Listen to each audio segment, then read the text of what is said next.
time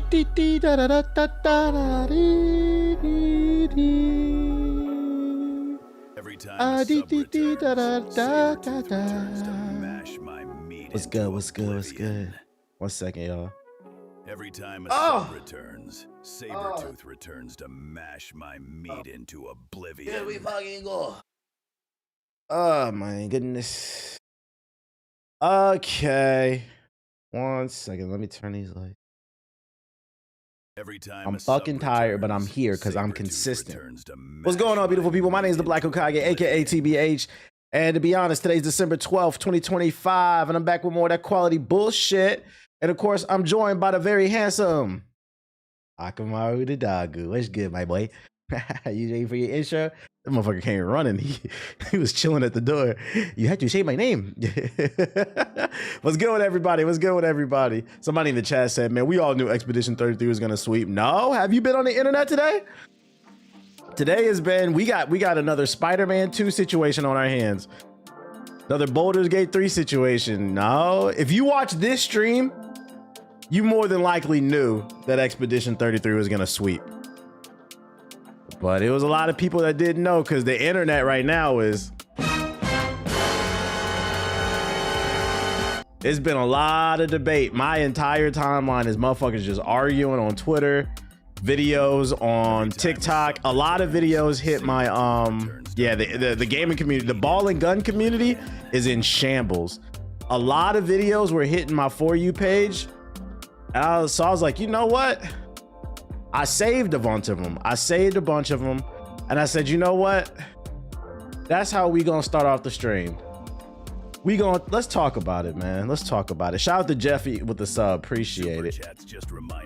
Let's talk about it, man. So yesterday was the 2025 Game Awards. And like I said, if you watch this stream, you more than likely are more informed, probably play more games than the average person in the gaming community. Because over here, we're not ball and gun gamers. But if you're not part of this community, or you're not somebody who dibbles and dabbles in everything, last night the Game Awards was shocking for you.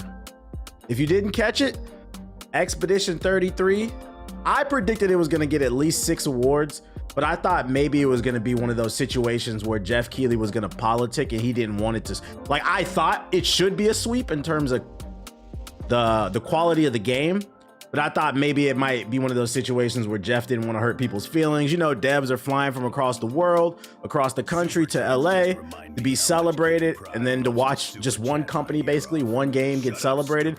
I was worried it might be a situation of everybody gets a trophy type shit, but it wasn't. It got nominated for 12 categories and it won 9 of them. Shout out to Blaze Light with the sub. Those 9 awards include Best Performance, which 3 people were nominated for. So Best Voice Performance, Best Debut Indie Game, Best Independent Game, Best Score and Music, Best Game Direction, Best Art Direction, Best Narrative, Best RPG, and the cream of the crop, the magnum opus, Game of the Year. And like I said, this is historic. Winning this is the most winning game in history. The stars just aligned for these motherfuckers, bro. I think people fail to realize one of the reasons why it won so many awards is like it just got lucky in the situation. This is their debut game, and it's independent, so that gave them 2 extra categories right there. And then the game was also just that good. But like I said, if you watch this stream, you wasn't shocked. You don't have to agree with it, because at the end of the day, once you reach a certain level of quality, it becomes subjective. But you do got to understand, if you're a real gamer, you don't have to agree with it, but you understand it at bare minimum. You're allowed to say Dispatch is your favorite game or Hades 2. That's perfectly fine. Those are respectable choices, but you got to understand it at least. And there was a lot of people that did not understand it. And you know the worst part is, why did you delete that Rambo video? I don't even know what the fuck you're talking about. You might got the wrong channel. What am I about to say? The worst part is this got a lot of gun gamers panties in a bunch, and the game continues to get better. Expedition 33 devs drop a big update after sweeping the awards. Sandfall Interactive, the developers of Clair Obscur Expedition 33, know how to ride the wave. Right after the visually stunning RPG finished dominating the Game Awards, the team dropped a free thank you content update for fans. This is no minor patch either. It adds a playable environment and new boss battles for late game players. The thank you update also adds new music, a photo mode, and new text plus UI localizations. On top of that, you'll find quality of life tweaks, including performance boosts on PC, etc., etc. So not only did it sweep the award show, the game got better. Download that update if you have not already. Hold up, is my let me make sure my filter's on. Yeah, my ducking's not on. My bad. So it got better if you're unaware of that. But we're not here for that, okay? I just wanted to let you know in case you didn't know. This is actually a great time to hop in and play the game if you haven't played already, or if you have and you want to check out the new content. What I wanted to cover is after winning all the awards, my Twitter timeline's been on fire, and so is my TikTok. Been getting video after video after video from ball and gun gamers who are essentially saying, "Wah! Wah!" I was getting so many videos. I said, you know what? I don't have a lot to talk about on stream, and I'm not gonna lie. When I debate people and I reply to other people's opinions, this content performs better than my average. My channel is booming right now. The Hokage highlights one. And if you know anything about content creation or business, period, you double down on what's working. So fuck it. As long as it's interesting and people are clicking, we're gonna do these response videos, okay? Before we start talking about these ball and gun gamers and what they have to say about Expedition 33 sweep, keep in mind, what I'm about to discuss is just me discussing their opinion, whether I agree or disagree. I don't have any personal issue with any of these people. It's not that deep. We just talking about games. So keep in mind, it's nothing personal, nothing like that. We just attacking the opinion. We're not attacking the person. You'll always know when I have an actual problem with somebody. That being said, let's see what some of the people who disagree with the Expedition 33 sweep have to say. Yeah, don't be attacking them. That shit is corny. First one comes from Ed Special Sauce. Let's see what he got to say, my man. Expedition 33. Nigga, why was that shit nominated for like almost every fucking game category you could goddamn think of? Best indie game, best score. Right there, so if I didn't know what Expedition 33 was and I saw that it was nominated for 12 awards, my first thought would be, God damn, that shit must be really good to get nominated that many times versus instantly going to hating. I feel like the psychology of people like that needs to be studied. I don't understand. I don't know what he's doing with the comb. Don't worry about that, chat. Come on now. Come on, be civilized, y'all.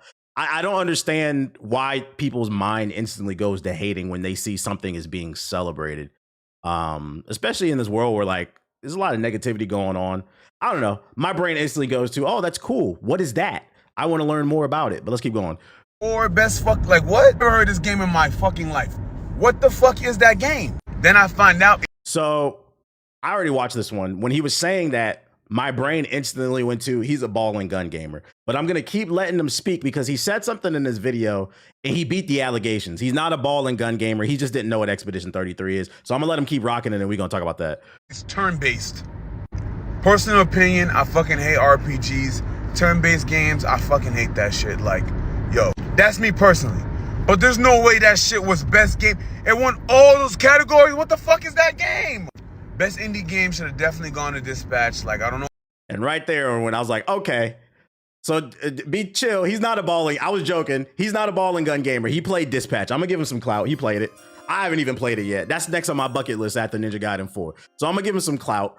That being said, I am a little confused because in my opinion, Dispatch is much more, and no pun intended, but Dispatch is much more obscure than Clair Obscur Expedition 33. That is, in my opinion, that's a more obscure game.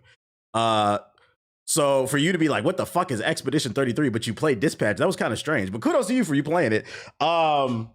What's the name? That being said, what's a ball and gun gamer mean? Anybody asking that question is a ball and gun gamer. I hate to break it to you.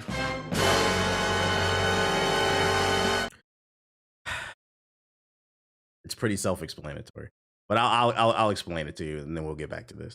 A ball and gun gamer is a person who primarily plays games with balls and guns in it.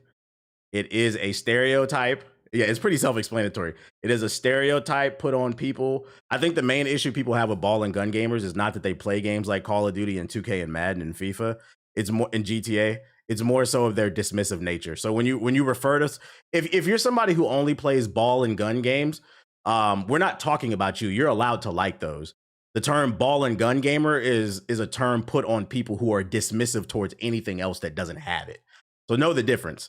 But whatever. Anyways, he's not one. He's not one. That is, yeah. It's about. I don't know if it's Friday night. It's about to be a long day.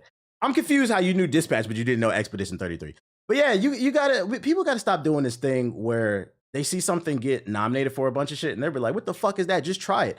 Now, to be fair, he said he doesn't like RPGs. He doesn't like turn-based RPGs. And I've seen a lot of people say that. I don't agree with that. But that being said, one reason I would recommend, Sauce, you check out Expedition 33 is one of the reoccurring themes I've seen is a lot of people say that don't like turn-based RPGs. They say, I don't like turn-based RPGs, but I like Expedition 33. This might be the one that gets you into it. So like, I would encourage you to like get away from that negative mind frame of why is it winning so much and just try it out, because it is, especially if you have Game Pass, it's free on Game Pass. And if you don't, it's $50. Why not? Why the fuck? Like, what? Is Dispatch not an RPG? It is, but he specifically said he doesn't like turn-based RPGs. You could argue Dispatch is a turn-based RPG because you're sitting around just waiting to your turn to say something. But like, I think when he says turn-based RPG, he's talking about Pokemon, Persona, Expedition 33, Legend of Dragoon, if you know, you know. But yeah, I think that's what he means. I already know all the Expedition 33ers. That game was best game of the year. You don't know what you're talking about. If you knew the game was, shut up, bro. Shut up. I don't want to hear that shit. So right there, even though he's technically not a ball and gun gamer because he played Dispatch, and I'm going to assume his library has other games he's played too. That what you did right there is why people get labeled a ball and gun gamer. So if you want to be part of the conversation, like you got to argue from a non-disingenuous point. If you come on the internet and just be like, oh, I never heard of that. What's this about? Can y'all tell me more? People be like, yeah, let me tell you about it. But instead, you're like, why does win all this awards? I ain't never heard of this shit. Fucking, and then on top of that, if you try to explain it to me, I ain't trying to hear all that. Well, then my question to you is, then why did you make the video? If you don't care, why did you make the video? By you making the video, you do care on some type of level. You're contradicting yourself. It doesn't make any sense to me. And it's just disingenuous. I would encourage you to give it a try. It's only $50. The game is also free on Game Pass. Dispatch is not an RPG; it's an interactive choice-based game. Yeah, I got you. Yeah, that's what I said. Technical, because RPG stands for role playing, and do you not role play? Is like characters in Dispatch. I would lean more towards it is like that choice-based thing, but like I'd argue it still is a role-playing game. I think when people say role-playing game, they usually think of like Witcher 3, Baldur's Gate, but like the technical definition is role-playing. Like Assassin's Creed is a role-playing game. It's an action-adventure role-playing game. There's levels to this shit. I feel like when people say RPG, they're only talking about hardcore RPGs. But anyways, that's semantics. We can agree to disagree. I don't care about that. That's semantics. I don't care about that. Hey, Sauce, I'd encourage you to check it out. Also, stop putting videos on the internet asking questions and then being dismissive. Why you ask a question if you don't want to know the answer? That is a little bit confusing, my brother. That is a little bit confusing. Next one that I got for you. We need more demos, low key. Yeah, we need more demos. And also another thing that he has said too is he was just like, I never heard of that. That's one thing that like we got to stop viewing the world from only our own lens. And I think this is, I don't know if it's a uniquely American problem, but it's just like people are so self-centered. Because you never heard of it doesn't mean it's irrelevant. From my knowledge, and it's probably sold more, especially after last night. The game came out in April. So April, May, June, July, August, September, November. So 6-7 months. It sold 5 million copies. It's one of the best selling. And just to put in perspective, because I feel like people are going to be dismissive with that. Oh, only 5 million. 5 million is a lot. The best selling game of the year so far is Battlefield 6. with 10 million copies. And a hardcore RPG sold 5 million copies. So I know you haven't heard of it, but it actually is very popular. And we don't know the numbers on Game Pass. That's what it sold. And I can't stress enough, that's actually very impressive. Yeah, 6-7, shut the fuck up. It sold 5 million copies despite the fact it was on Game Pass for free. That is actually very impressive. I know you never heard of it, but that does not mean it's not popular. And I wish people would stop making that argument as well. There is a world outside of you. And if you open yourself up, you can live a better life. Because I tweeted about this earlier. I feel like people be so ready to hate on something popular, trying to just dismiss something because it's quote unquote being glazed. And I get it. Sometimes certain things are overglazed, but this is one of those situations where, and y'all know I'm a stickler. I'm very critical because I've been gaming my whole life, 30 plus years. I'm very critical. This is one of the few games where you'll hear me say like, yeah, it deserves to be glazed. This is my favorite game that I've played since Elden Ring came out in 2022. And then third place would probably be Baldur's Gate 3. What's the name? It deserves the praise, and I would just recommend keep an open mind. Keep in mind. Notice how no one on Twitch chat did that. Y'all are embarrassing us. Wait, what? Anyways, what else I got? What else I got for you? Next video. All right, from this lady, it comes from Tomless Holland. This one was interesting. More Expedition 33 conversation. Well, by the way, before I play this video, if y'all got any tweets, videos, like YouTube videos, like make sure it's short if it is, or TikTok or Twitter videos. Yeah, her name is funny. Shout out to her. Link it to me where people are like just crying about Expedition 33. Just make sure it's funny or interesting. Like if you got some Expedition ball and gun gamers, let me know. I'm gonna get to the ethos shit too. We gonna get to it. But anyways, let's check out what Thomas Holland has to say. I want to get in a fight about Game of the Year, but I'm gonna say some controversial shit. I'm not saying E33 did not deserve Game of the Year, but did it deserve to sweep like 9 categories? Absolutely not. I have played the prologue of E33. I disagree. It definitely did. Hold on, let's bring up them categories again. X33 award. Let's see, best debut indie game. It was the best debut indie game. Best independent game. It was the best indie game. I know some people wanted to argue maybe for like Dispatch or something like that, but like, I'm sorry. Great game, came out in the wrong year. Best role-playing game. It was. It got 3 different people got nominated for a reason. It had great voice acting. Easily the best album. I bought the vinyl. I agree. Best art direction. Some people want to argue this. They don't think this one. I've seen a lot of people saying it didn't deserve this one. I feel like you didn't get that far in the game if you don't think this had some of the best art direction this year, because the use of colors, the textures, it had great art direction. I don't know, man. The particle effects, best narrative, hands down. It definitely had the best story this year. Best game direction.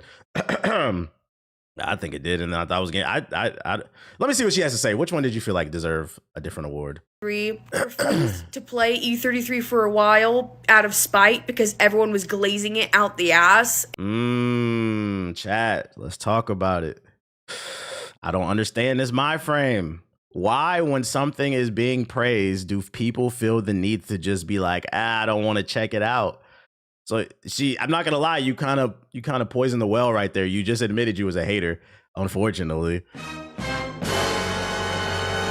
You admitted you wanted to dislike this game, and the unfortunate thing is, regardless of what you say, my counter argument's always gonna be you came in trying to find something to dislike. And it was pissing me off, so I didn't play it for a while. So I decided to download the game and play the prologue. The prologue is very interesting. Music is great, graphics are great, the story genuinely compelling, like a very interesting premise that I did not expect from this kind of game. Definitely Game of the Year material. If I play the rest of the game, I'm sure I will once I get to it. I'm playing God of War 2018 right now. But once I play the rest of the game, I'm sure I'll enjoy it. It seems like a kind of game that I would like. However, you only played the prologue. You only played the prologue, and you agree at bare minimum it deserved a nomination. You got all that. You didn't even get to any of the good parts of the game, and you were already arguing for it to be Game of the Year. I'd argue your video is arguing against your argument because you didn't get very far in the game, but you have a very I guess what throws me off is where does the conviction come from? Like you and then like the last dude, like the oomph, the passion. Where does this super passionate opinion come from somebody who didn't play it? You didn't play the game, to be honest. You played basically the first hour and put it down. That's the part that confuses me. I've never been like super confident or passionate about something I don't know anything about. It is a little unfair for it to win like 9 categories. Okay, and the Game of the Year awards made it seem like it was like the perfect game, but there are, even in the prologue, I saw some things and I'm like, okay, the fighting mechanic is literally just a ripoff of You said I was about to say you didn't. Persona. It's some things and I'm like, okay, the fighting mechanic is literally just a ripoff of Persona. No, it's not. No, it's not. The UI, you could argue, is inspired by Persona. I'll give you that. But this is not, it's not, what up, Ethos? It's not a ripoff of Persona. And this is how I know you didn't play the game. This game was inspired easily by The Legend of Dragoon. And a lot of y'all didn't play this shit. This game didn't. No, I'll say the UI is similar to Persona, but no, in terms of turn-based RPGs, it plays more like The Legend of Dragoon. But even still, it takes what The Legend of Dragoon did with the counter mechanic and the timing, with the timing of the buttons, because that was first in Legend of Dragoon, and it builds upon it and it adds it and takes it to a different level. But to say this is a ripoff of Persona, no, it's not. Because Persona, I'm not gonna lie, and I'm not trying to be disrespectful. At least from what I played, because I've only played Persona 4 and then a little bit of that the 5 one. Persona 4 Persona is more of a traditional turn-based RPG. It's not as interactive as Expedition 33, so it's not a ripoff. You can't say it's a ripoff of Persona if it doesn't play like Persona. But anyways, keep it moving. It's just Persona. It's Persona. I was a little disappointed when I found out that was the fighting mechanic. I was like, oh, I don't really like this fighting mechanic. I have nothing against turn-based games either. So I'm not bugging. It's not like Persona, like the hardcore fans in the chat are saying. What's up, buddy? Yeah. Okay, I play Baldur's Gate 3. And I love Baldur's Gate 3, mind you. I did not mind Baldur's Gate 3 winning Game of the Year. I think it deserved that. Yeah, so nobody's questioning you on whether or not you like RPGs. We heard you. You gave the prologue a chance, and you also played Baldur's Gate 3. The problem with your argument, thank you. I got cute dog, thank you. The problem with your argument is you just admitted you didn't play the game. And matter of fact, no, you just admitted you only played the prologue, and we know you didn't play anywhere enough of the game because you just compared it to Persona, and the game doesn't play like Persona. The character growth, the plot, how long the game is, the replayability alone deserves Game of the Year, and the music is great. But I'm still more blown out of the water by Baldur's Gate 3 than I am with E33 currently. Because it's probably because you beat Baldur's Gate 3.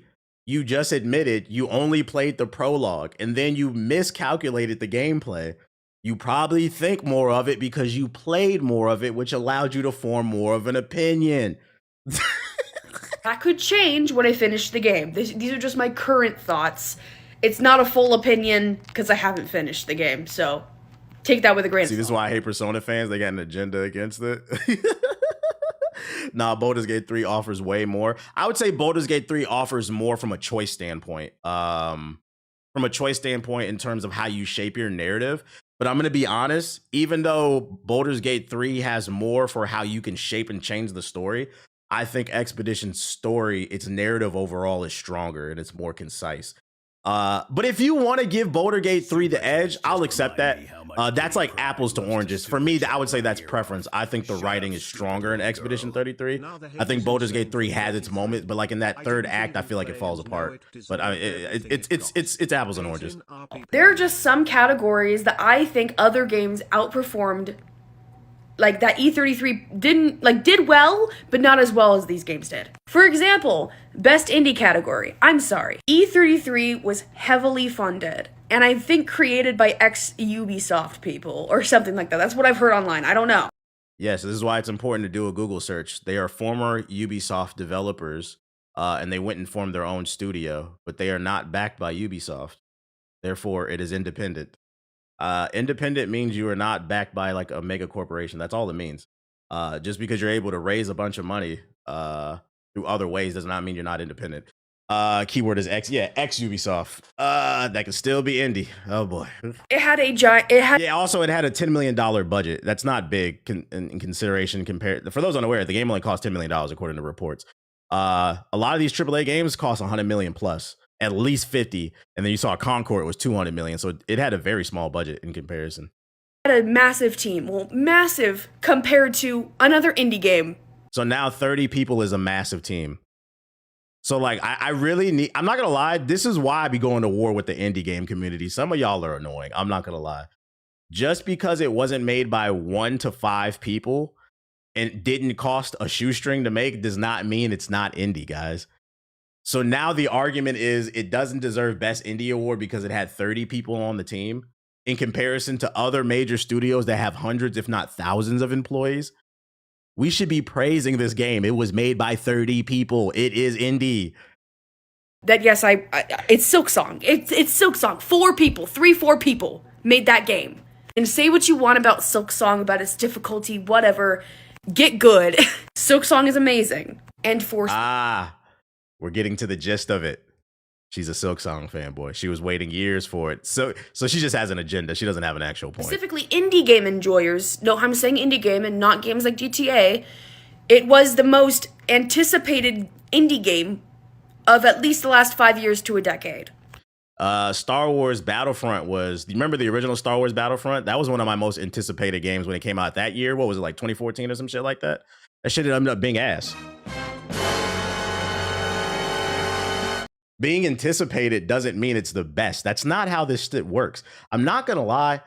This is the direct result of, I think, of this younger gen. I hate to sound like an old head, but this younger generation being raised on this concept of everybody gets a trophy. I'm seeing videos now that like teachers don't even fail students anymore. Everybody does not get a trophy. You cannot say that you are pro competition until the competition shows up. Everybody want to hang with the dogs, but you don't mean you can run with them. You should have seen the subreddit, guys. People were literally losing their minds in there waiting for this fucking game to come out. I don't think that E33 qualifies as an indie game. By the way, if you ever see this video, Tomless, we do a podcast, and one of my co-hosts, shout out to Watts, she's a fellow woman. She was waiting for Silksong as well. Big Silksong fan. She said Expedition 33 is better. It's just a better game. We know you've been waiting for it for years, but it's better. You played more Baldur's Gate and more Silksong than Expedition 33, and that's why you have stronger opinions, but you didn't play Expedition 33. Because to me, indie games are, usually low budget, low staffed games that are amazing. So I think of Hollow Knight. Low staff does not mean indie. If you want to be an artist, a music artist, and you save up money yourself, and then you hire a staff, you are still indie because you funded yourself. All it means is that a corporation is not backing you. Because it's literally, Team Cherry is like 3 or 4 people, which is why it took so long to fucking make. I think it deserved to win indie game. Dare I say, I think it deserved to win best OST. Clear Obscure music is beautiful, but so like Hollow Knight music will always, that's what I'm going to be listening to fall asleep. Morse Critical put out a video saying there should be a limit on how many awards you can win for your game. I disagree. If we start following that logic, Michael Jordan will never exist. Bill Russell will never exist. Tom Brady will never exist. LeBron James, Larry Bird, name any legend, they won't exist. Steph Curry, you name them. No, everybody doesn't get a reward, bro. That's just not how it works. You got to show up and compete. Shout out to Wayne Gretzky. Exactly. Kendrick Lamar. No, it's just any other year. Like, I'm not going to lie. If some of these games that got nominated for Game of the Year would have came out last year, like a Hades 2 or a Silksong, it would have had a much better chance. You just came out the wrong year.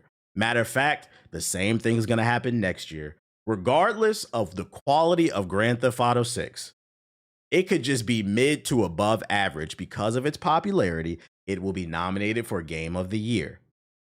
And there's also a high probability it will win Game of the Year because Jeff Keighley does not want that smoke from the internet. That's just how it fucking works. GTA might do a sweep as well. Get used to it. There are just some people. It's like You can't complain Wemby is taller. He was just born with the genetics. He's swatting everything. Either adapt or keep it fucking moving.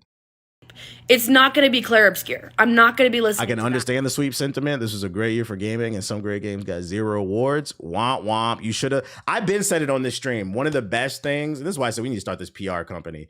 Game developers need to start looking at the calendar and asking themselves, can they compete with X, Y, and Z? And be honest with yourself. Would it be better to put out our game in November and then try to go for an award in December? Because most games come out in the fall. Or would it be better to take our game, look at the calendar and say, it might be better to push that back from November to January or February of 2026. It's only a few months. It would have put Silk Song in a better, well, no, because Grand Theft Auto's coming out.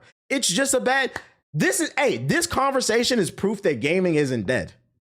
There's so much great competition that some people are going to get left in the dust. It doesn't mean that it's bad. It just means it wasn't good enough. I'm never going to be downloading that OST. I will always be downloading the Silk Song OST or just the regular base Hollow Knight OST.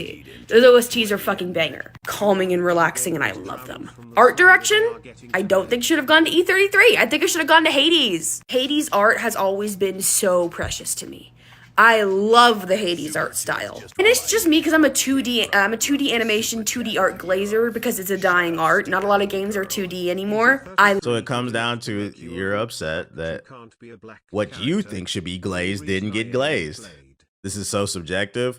Yeah, I'm not going to lie. This one I might concede on a little bit. I do think that Expedition 33 should have won Best Art Direction. I thought the art in it was very beautiful.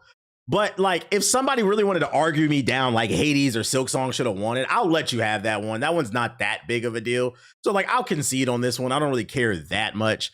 But overall, it was still the best game of the year. Love that shit. So that's just my own personal bias. But I think Hades 2 should have won best art direction. I'm sorry. It's because with all these, newer gen games with like, 3D graphics, they just all kind of blend together for me. But when I see a standalone game that has 2D art in it, that stands out more to me when it comes to art direction. So Silk Song. Well, you want to know where Hades fucked up? I can't speak on Silk Song. Where Hades fucked up is it released in early access. It released in early access earlier in the year, and then it just kind of disappeared. And then out of nowhere, I remember like articles and videos dropped. Hades 2 1.0 is here. It killed its fucking momentum. So that's why I don't think people are glazing it as hard. It's not like in the zeitgeist, and that goes back to paying attention and releasing things at the right time. Why not just release it when it was done? Hades 2 was gas. Oh, I don't disagree. I'm just telling you why I think it wasn't as big in the conversation. It killed its own momentum. It had been out for 2 years. It killed its own momentum. This just comes down to it feels like she has a preference towards like 2D, and she believes indie games are only made by 1 to 5 people. I don't think you have a full grasp exactly what indie means. But to each his own. To each his own. Expedition's still better. Shout out to Treason with the super chat. Appreciate it. She's a Persona fan, so I think she could spot a standout OST, but I guess I'm wrong. Right. As a Persona fan, you would think she'd know Expedition 33's OST was the best of the year. But here's the thing, and here's why she doesn't know it. She didn't play it, Treason. Remember, she only played the prologue. How long is the prologue in Expedition 33? What, like 45 minutes or some shit like that? She didn't play the game. That's what it comes down to. This is one of those things where I think that you might regret this opinion once you actually play the game. It's 30 minutes. So she played 30 minutes. She didn't play the game. This is one of those things where I think like you should go back and play the game.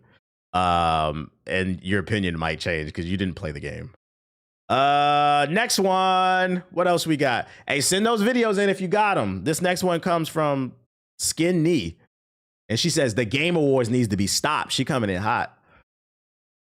Year, I watched the Game Awards and expect something more.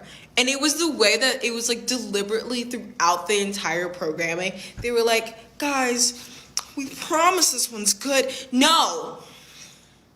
It's not. Like, I'm literally so fucking tired of watching the fucking gaming awards, and it's literally like going back to a toxic fucking ex. Is she complaining about the game announcements? I don't agree with that. You know what's funny? Jeff put up a poll and he asked to give the grade, and 37%, the majority of the vote, said they gave it a D. I found 10 games that I was interested in buying, and there were like 2 more or 3 more that I know people would have liked that I just personally wasn't interested in. So then I got to push back on that, and I got to ask gamers, like, what do you guys want? Hold on, let me find that list real quick. Let me go to my recent. Is this it? Yeah, right here. I wrote them down. So they announced that Badger game, which it was kind of like, it looked like a what's the shit with Sackboy? It kind of looked like that. The Control game looked fire. Star Wars: Fate of the Old Republic looked fire. Exodus looked fire. Gang of Dradin looked fire. 2 different Tomb Raider games, probably gonna get them both. Orbitals for the Switch 2. Star Wars Galactic Racer, they got another pod racer. Out of words, and then High Guard. High Guard, I'm like 50-50 on. I saw that shit got mad dislikes. We're gonna talk about that later. High Guard, I'll give it a chance just because it's free to play and it's coming out next month. I'm not sure if I'll like that or not, but like I'll keep an open mind. Yeah, they had Ace Combat 8, The Forest 3. Yeah, Little Big Planet. My bad. Badger looked like Little Big Planet. I saw a bunch of games that I was interested in. So like respectfully, I got a Divinity 3. I know people love Divinity. Yeah. That's like 13, 14 games that like I gotta get pushback. I'm like, what are you looking for? There's literally something there for everybody. You didn't find one game that you were interested in? Yeah, they announced a new Mega Man. You didn't find nothing you were interested in. I gotta give pushback on that. I'm like, what do you let's let her keep talking. What are you into? I know it's not going to be anything that I want it to be, and yet I go back every single fucking year and I sit there for 2 hours and I watch that fucking program, and it's always ass. To be fair, you just admitted that it's never what you want it to be. You have to keep in mind that the Game Awards is a celebration of gaming culture as a whole. It's not a celebration of your gaming preferences, meaning Jeff has to appeal to every demographic of gamer. That's from sports gamers to shooter gamers, from shooter gamers to RTS gamers, from RTS gamers to RPG gamers. Are you following me? It's not about you. He's got to appeal to the cozy gamers too. It's about everybody. And that's why I said, when I asked, what are some of y'all looking for? You have to understand and remove your personal bias from things and say, okay, this game isn't necessarily for me, but it looks dope and I know people will buy that. I know I'm personally not interested in Divinity 3, but I would be a fucking hater to sit up here and say that Divinity does not have a strong audience. And maybe it comes down to a lot of you guys are not as in tune with the community as you think you are. It has not been good in years. And you know what the even crazier fucking thing is? I disagree. I think it's been good for like the last 2 or 3 years. I think there's way too many fucking ads. That's my main problem right now. And then I think a year or 2 ago, they were shooing the developers off when they were giving speeches. I didn't like that shit either because we're supposed to be celebrating the culture. But overall, compared to like 10 years ago, I would say on average, the last 3 or 4 have been at least a 7 or higher. Expedition 33 did not deserve all of that. That was crazy. That was glazing, bro. That was crazy. Sweeping like that was like it just didn't need all that. Why do you feel that way? Art direction, best indie game. Are we serious? Are we dead ass? Like, are we dead fucking ass, bro? She's not making any points. I didn't watch this one yet. I just saw her popping off and I saved it. I was like, oh, let me save it for the stream because she seemed angry. I hope she explains why it doesn't deserve best art direction or best indie game. Because right now it just kind of feels like I disagree. Yeah. So she made no point. I'm not gonna lie, I don't think you know what you're talking about, champ. So listen, guys. The beauty of the internet is it's giving a voice to everybody. And I know everybody want to make it out their mama house being a content creator. But if you want to be a content creator, please start articulating yourselves because you never know who's watching. You literally just said that shit trash next. There's no critique or substance. And I think the most disappointing thing is you just admitted that every year you go back to the Game Awards like an ex, like an abusive ex. Meaning you have some level of hope in it. So like if you genuinely, I disagree with you that it's bad, but if you genuinely feel like the Game Awards is bad and you know you're going to watch it next year, why not put into the universe what you think can be improved? That's why I said, yo, Jeff, you got to chill with all the gotcha game ads because I genuinely want to, we got to stop saying like, just shit try, like actually give feedback so that it can improve. You're just chatting. So if you're a gaming company and you're gonna announce that you're making a fucking zombie slasher, get the fuck out of my face and do not fucking come to the Game Awards. If I have to sit through 5 fucking programs every single fucking year of you just explaining that you're making the same game that the bitch before you made. I'm gonna fucking every. I don't understand. Like, I get you don't like zombie games. I'm not gonna lie, I'm not really into zombie games either. But if they announced Left 4 Dead 3 tomorrow, the internet would break. People like zombie games. Just say it's not for you. I'm not gonna lie, Shorty. You didn't make a single point. Next. What else we got? Oh, we got the leader of the Ball and Gun Gamer Coalition. Shroud finds out, and you know, I'm gonna give him the benefit of the doubt. I really I'm hoping. I think he's trolling. I'm gonna give him the benefit of the doubt here. I don't know because I can't read his expressions. I don't know him. I've never interacted with him. But the leader of the Ball and Gun Coalition platoon, he finds out that French is a language. Oh, is it Expedition 33 in a made-up language? Like the music? Like they're not actually speaking a real language? It's in French. No. I swear I remember hearing that Expedition 33 music isn't in a real language. It's like a fake language. It's not French. It's not French. It's like made up. By the way, I get what he's saying. He's saying he's asking like did they make their own language up, kind of like with the Sims, like the Sims gibberish. But the funny part is he doesn't even realize, yo, French is a made up language. So yeah, technically he's right. Like somebody had to make up French. But like that's not what he meant. Oh shit. Every language is made up, dog. I'm telling you, that's what I heard. Actually, and like his friends, that's why I was like, I'm hoping he's trolling, but I don't think he is because his friends are like, bro, it's French. And he's like, that's what I heard. Like he's getting frustrated. I don't know, man. Hey, real shit, Shroud, this is why it's important to play the games and form your own opinion instead of saying this game deserves to lose. This man got so this man's got it's crazy. Oh shit. Just making noises is a language. I don't think So it is. insane. I'm telling you. Well, shout out to the commander of the Ball and Gun platoon. He's not completely wrong, but he's not nearly right. Yeah, I know the Gastro, they were speaking like their own little gibberish, but some of like the music, like it's in French and shit. He said just making noises and shit. And then this one caught me. This one made me laugh right here. Hold up. Shout out to Hinton Live. Game Awards are just completely rigged. I mean, it's clear that Expedition 33 just bought all their votes, just like every Game of the Year winner does. I mean, who the fuck even actually plays turn-based games? This is the same shit we saw with Baldur's Gate 3. Is what I would say if I had fucking soup for brains. Expedition 33, sweet! He had me in the first half.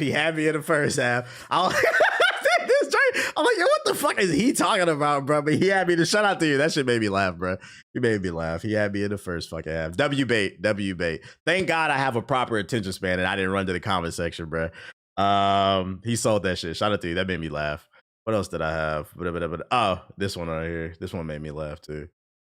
Why the clear obscure Expedition 33 development team was dressed as mimes the entire award show was because deep in their hearts they know they didn't really have to say anything. The game spoke for itself. The reason why they he dropped the mic. He hit us with a bar. So yeah, that's the videos I had. I wish I would have saved the ones that I saw earlier. Anybody got like any funny tweets or like videos y'all seen of people talking about Expedition 33? I would encourage, because one thing I'm not gonna do, I like getting jokes off, but like I do want people to genuinely try these things that are winning awards. Just because like I genuinely feel like some of y'all live very miserable lives because y'all don't consume anything inspiring. Like, I'm not gonna lie, it sounds like a very miserable life to basically leave high school or college, work your 9 to 5, and then just come home and play 2K and Madden. Like, you hate your job, and then you just play 2K and Madden. You hate those games as well. And I'm like, that's why a lot of y'all are high-key miserable. Obviously, they can be enjoyable at times, because I enjoy 2K and Call of Duty at times as well, too. But all the time, that shit is fucking stressful. Sometimes y'all need to play some shit that's gonna inspire you. Like, when I went to the fucking, the Avatar concert, like, last month, I got an idea for, like, one of the books that I want to write, listening to the music, basically, because, like, it inspired me. So it's like, yo, you can eat your chicken tenders and your pizza, but I encourage everybody to try different things because you never know where you're going to get inspiration. And I feel like a lot of you guys are missing out on things that can inspire you because you simply refuse to venture out. Oh, y'all linking shit? Hold up, let me look at some shit. What y'all linking? What y'all linking? I saw this video. I think he's trolling because he did a video like a month ago contradicting that very point. I'm not gonna play that one. I seen that one. Yeah, the chat is moving. 1 second. Yeah, that's the same shit. Okay, what is this?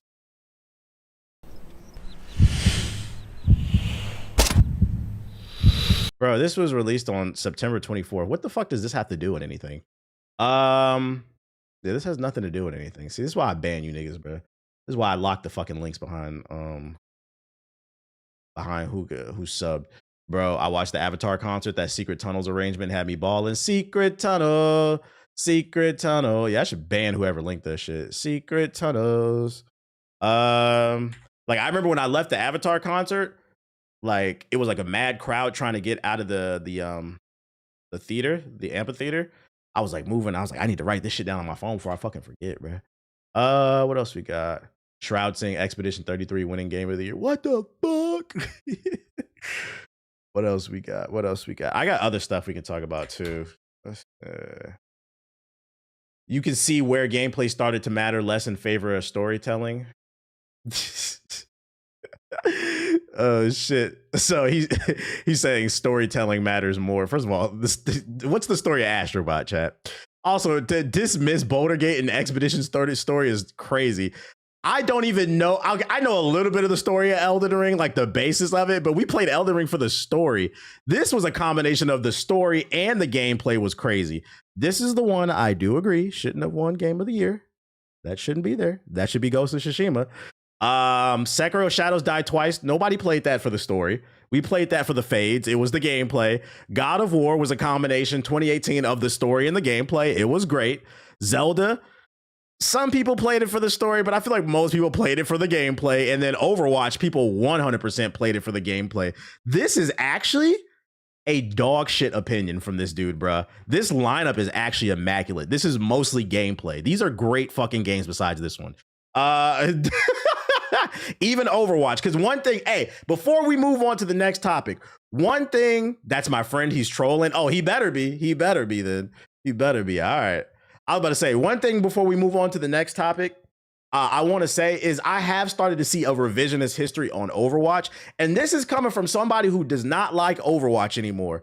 I see people saying on social media that Overwatch should have not won Game of the Year in 2016, and yes, it should have.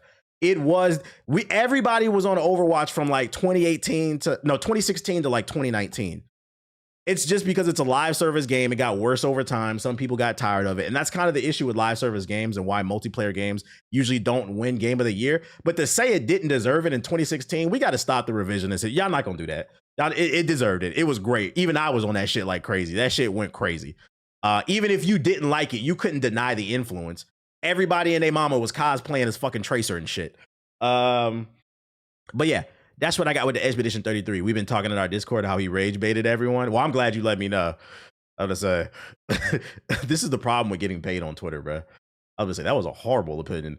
This is the problem with Elon's Twitter, man. Everybody can get paid for saying stupid shit. Anyways, it encourages that. What else I got for y'all? What else I got for y'all? Oh, let's talk about Ethos shit. Let's talk about Ethos shit real quick. Since he's in the chat. Let me put my music back on.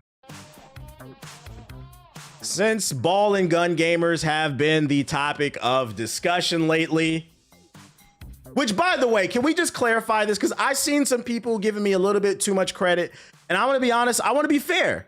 I did not invent the term ball and gun gamer, but I did make it popular. It was a tweet. It was a meme I seen like years ago. But I did not make that shit up. I don't know who the fuck made it up. But I did make this shit popular because I swear to God, I've been getting nothing but ball and gun gamer videos and conversations on my algorithm. I'm straight up seeing everybody use this fucking term. And we know we made it because the official Okami account was replying to somebody. I don't know what the fuck they were saying. I still loathe Jeff Keighley for the stuff of last year. I guess they were complaining that something didn't win. Truly love video. They were complaining their favorite game didn't win, and then they were like, what, you want a ball and gun game? So shout out to the Capcom for recognizing. Come on, man. Come on. Come on. So I say all that to say this. Let me turn this down. Ball and gun gamer is in the zeitgeist. And for those who are not following, and if you just came in, because somebody asked me earlier, what does it mean? I feel like it's pretty self-explanatory, but I will explain it again for the sake of the video because it's going to go on YouTube and get me lots of views. A ball and gun gamer is a term used for people who primarily only play games with balls and guns in it. And to be honest, for clarification, there's nothing wrong with that. You're allowed to play whatever you want. The term ball and gun gamer is thrown on people who only play those type of games, and they have a dismissive nature about the rest of the gaming culture. So we're specifically, if you're somebody who only plays 2K, Madden, FIFA, Call of Duty, Fortnite, GTA, and you come home from work and you play your game and you just enjoy your games and you're having fun, we're not talking about you. We are talking about people who only play Madden, 2K, FIFA, GTA, Call of Duty, and Fortnite. And then when we start talking about Expedition 33, they say that shit's corny. Only people who get shoved in lockers play that shit. They're completely, they want the ball and gun gamer. You want to know the symptoms of the ball and gun gamer? The ball and gun gamer has no experience with anything outside of ball and gun games, but they have an opinion on everything. They're fucking morons. They're completely ignorant to everything that's going on. So understand, I'm not talking about people who just enjoy the game and mind a business. We are talking about dismissive, negative, ignorant people who want every year the Game Awards comes around and they want to be part of the conversation, but they didn't study for the tests. I've been said it. Every year it's 5 to 6 games nominated for Game of the Year. If you didn't play at least 2 or 3 of those games nominated, why are you even in the conversation? You're not qualified for this. I don't go to a law firm and tell them how to do their job. I don't come to Subway and tell you how to make a sandwich. I wouldn't be caught in Subway anyway. That shit's nasty. But ball and gun gamers, these niggas, they think they're God's gift to earth because they know how to do a fucking curry slide. Nigga, you watch the YouTube video. It's not that hard. It's not that hard. All right, so now that we have an understanding of what the ball and gun gamer is, let's pivot to this conversation. So after the Okami account tweeted a ball and gun gamer joke, and it's becoming a part of the zeitgeist, the mainstream conversation, this Twitter user right here, Jay, is now trying to make the argument that the term ball and gun gamer is a racist term. He said, yeah, wrap the ball and gun shit up. This shit is entirely racist. And ladies and gentlemen, I couldn't disagree more. There is nothing racially motivated about the term ball and gun gamer. And I'm not going to lie. If you heard that and the first thing that went to your mind, you saw this and you thought like black people, you might be racist. Guys, the average ball and gun gamer is a white male. I don't know if y'all know this. I at bare minimum, I'm not saying that some people don't use this with some type of dog whistle. I can't rule that out. That's possible. You know how, because even with the clanker thing, for those unaware, the term clanker, when used as a slur against robots, that's a reference to Star Wars. The droids, they were called clankers, for those unaware. And then, when AI started popping up, people started joking or whatever, and it did get co-opted by some people as a dog whistle. But clanker is not a racist term, bruh. It's a term. Even if you play Jedi Survivor, Cal Kestis was calling them clankers in there, bruh. But anyways, it's kind of the same thing. This was not a dog whistle for anything. And I'm not saying that there aren't some people out there that could possibly be using it, but for the most part, I think most people understand when we say you're a ball and gun gamer, we're just saying you are ignorant about what's going on in the gaming community. And to be honest, most ball and gun gamers are white men. Have you guys seen Community Day at NBA 2K? The #1 cheater in 2K is a dude named Cash Out. This nigga's been caught account sharing. Somehow he in Texas, Florida, London, Singapore, and Japan in the same day because he trying to get top rep. Cash out Christopher. That nigga the Christopher Columbus at NBA 2K. Go look up Community Day for NBA 2K. It's like 60-70% white creators and a few black creators. It's not a black and white thing. It's mostly Europeans playing fucking FIFA. Yeah, white people play basketball games, but it's playing. Have you watched the NBA game and looked at the crowd? The crowd is mostly white. What are y'all talking about, bruh? This was never a race thing. And I'm not gonna lie, it's disappointing to see this narrative because as somebody, if I can get on my soapbox, as somebody who's super pro-black, y'all know I'm always ready to fight the good fight. It's amazing to me that you hopped on Bardock's internet to play the victim when we all have been in a Call of Duty lobby. You know how we know most Call of Duty players are white? Because the moment you start playing better than them, fuck that. All you gotta do is breathe on the mic. Is that an N-word on the mic? The average ball and gun gamer is white. They are a white male. So no, this is not a black issue. Like, what are you talking about, bruh? That was just a fucking joke. Jesus Christ. It sounds like a monkey on the fucking mic. This is disappointing. I really hope this doesn't become a narrative.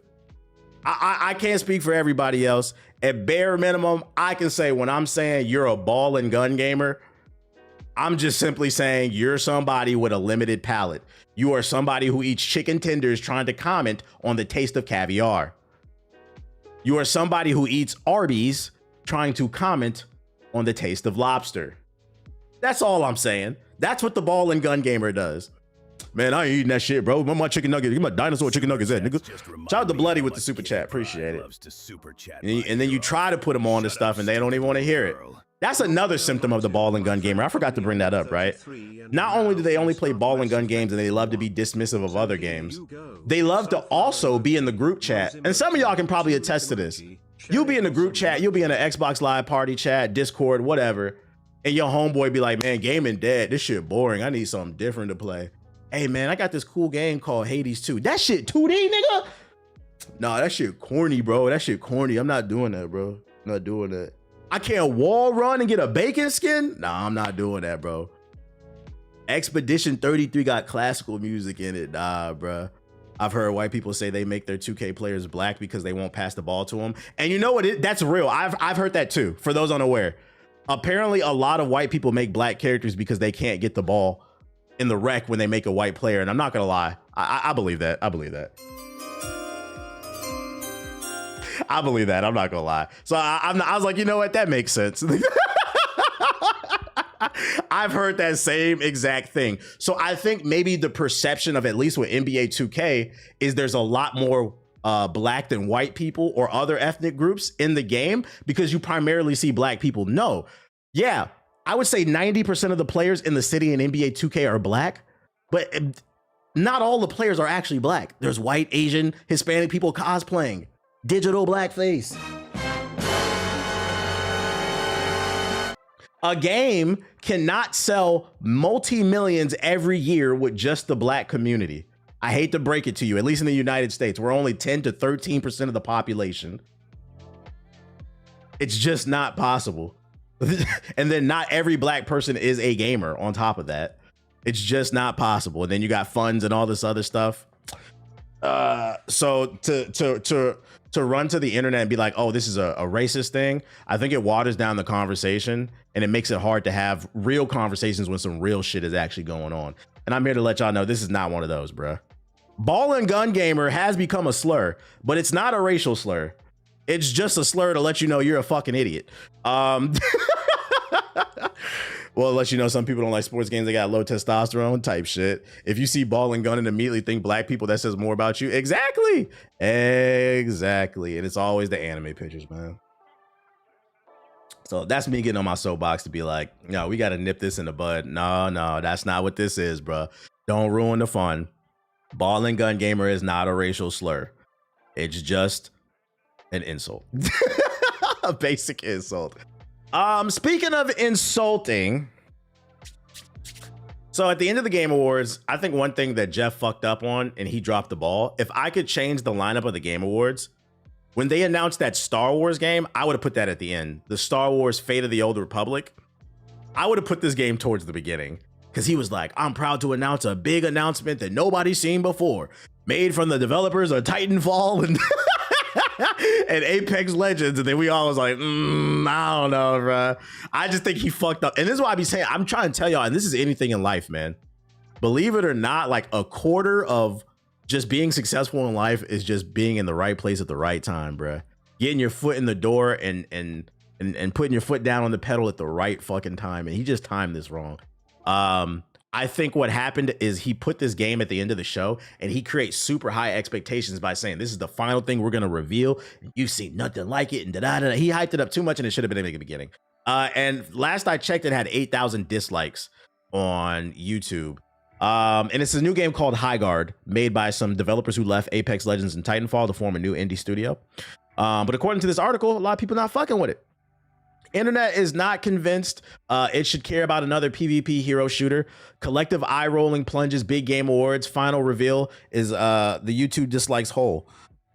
The Game Awards ended on an odd note last night. Instead of a big exclamation point, one more thing, and prophesized the return of Gabe Newell, striding onto the center stage with 3 fingers held high. Host Jeff Keighley closed the show with a reveal of a brand new game from an unknown studio, a PvP raid shooter called High Guard, which isn't to say High Guard wasn't hyped up to infinity before the trailer dropped. After a stage-spanning flight across stormy seas and rocky shores, Keighley did what he does and put the pedal to the metal with both feet. He said, sometimes our last reveal at the Game Awards is a teaser of something years and years away, but not tonight. Keighley pronounced with dramatic purpose. Our final world premiere comes from 61 members of the team that built Apex Legends and Titanfall.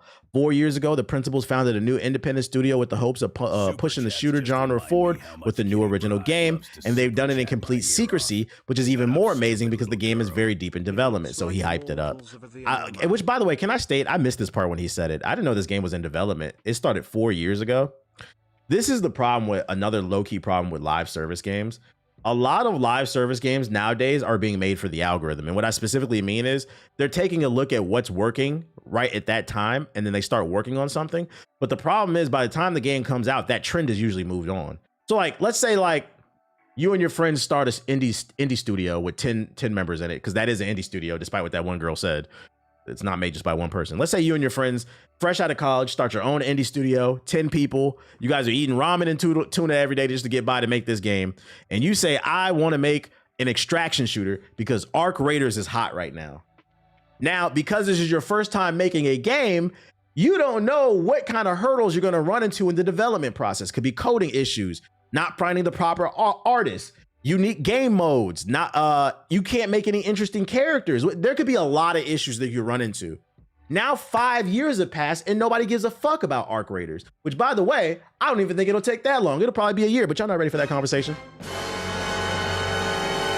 And this is an example right here. They started 4 years ago. So that's why I think part of the, it's not that he just hyped it up.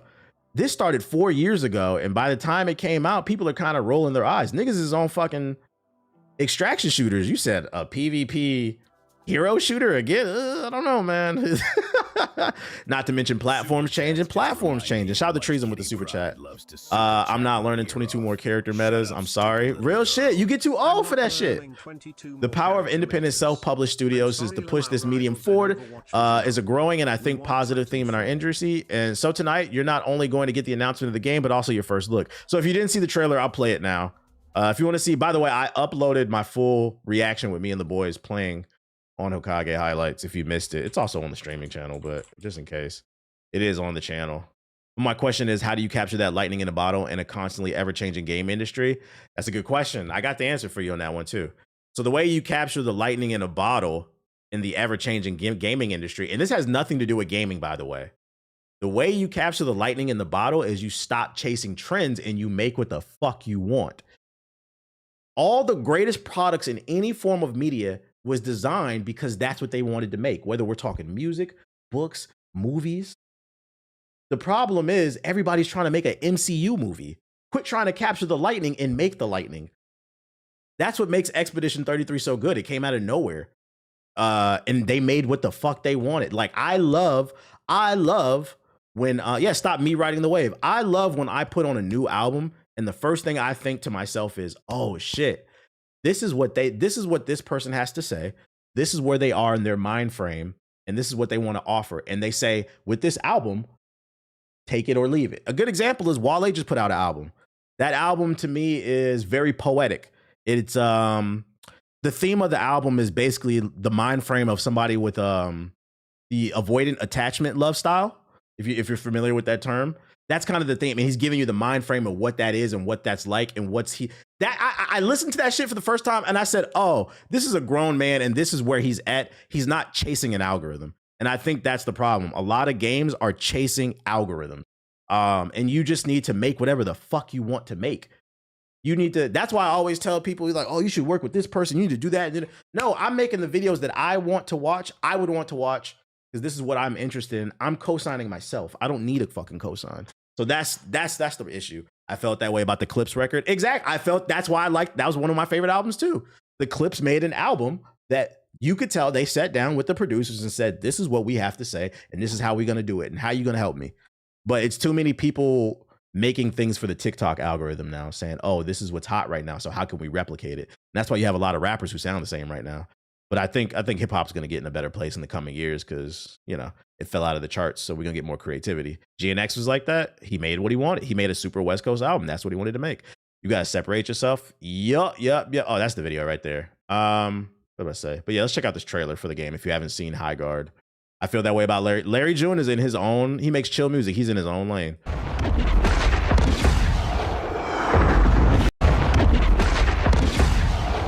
That's also why personally, I like people like literally yesterday, mad people were asking me in the chat, like, can you give me advice as like a content creator? And like my best advice to you is just enjoy the process. Make what the fuck you want to make and find a way to market it. It's too many people trying to make what everybody else is making. And it's like, why would anybody watch you when they can watch me and I'm already doing it better than you? Yo, shout out to Bloody with the $5, man. Solve a problem.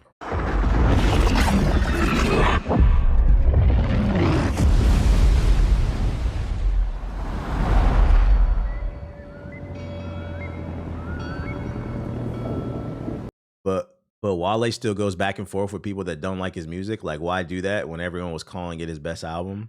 But that has nothing to do with the conversation. I was just giving that as an example. I do think he's on Twitter too much, but like that's not going to stop me from liking the album. But that's nothing. That's completely different. I was just talking about make what you want to make, regardless of him arguing that he still made what the fuck he wanted to make. Sometimes our last reveal at the Game Awards is a teaser for something years and years away. Wow. Not tonight. Our final world premiere comes from 61 members of the team that built Apex Legends and Titanfall.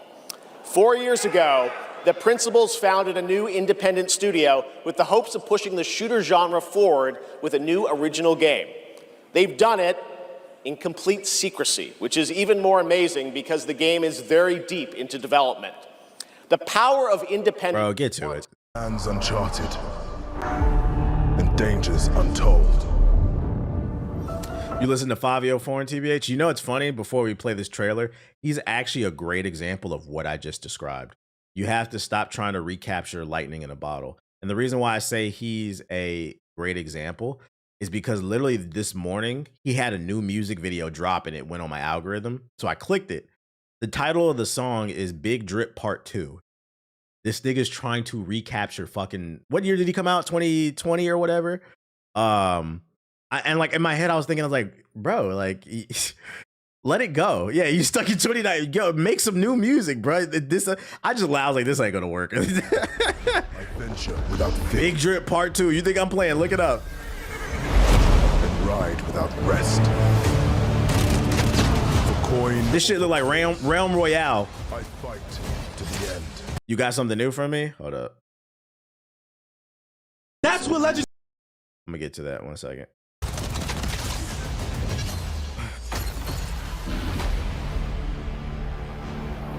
What you mean? There's two parts to the drip.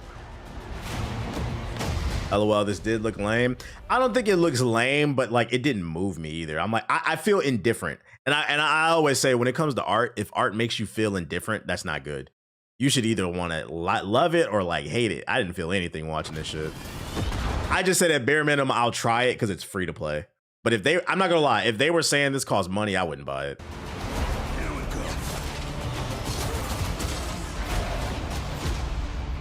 A new breed of shooter. I also think it didn't help that he was like, this is coming from former developers on Titanfall. In my head, I was thinking, and you using the stream, I was thinking, oh, they're gonna make a spiritual successor. Since Respawn won't make Titanfall 3, they're gonna make a spiritual successor. And then they showed this shit. I was like, bro, what the fuck? I couldn't have been the only one that was thinking that. Your light belongs to me. I'm seeing people call it Concord 2. Moving in for the attack. Appreciate it, Magruder. Shield breaker forming.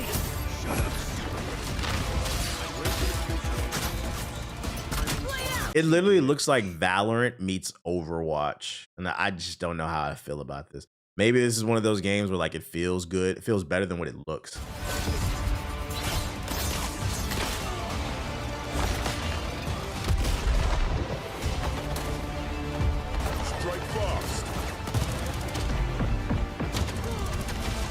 I trust the gunplay to be good at bare minimum. I agree with that. If it's former Apex devs, yeah.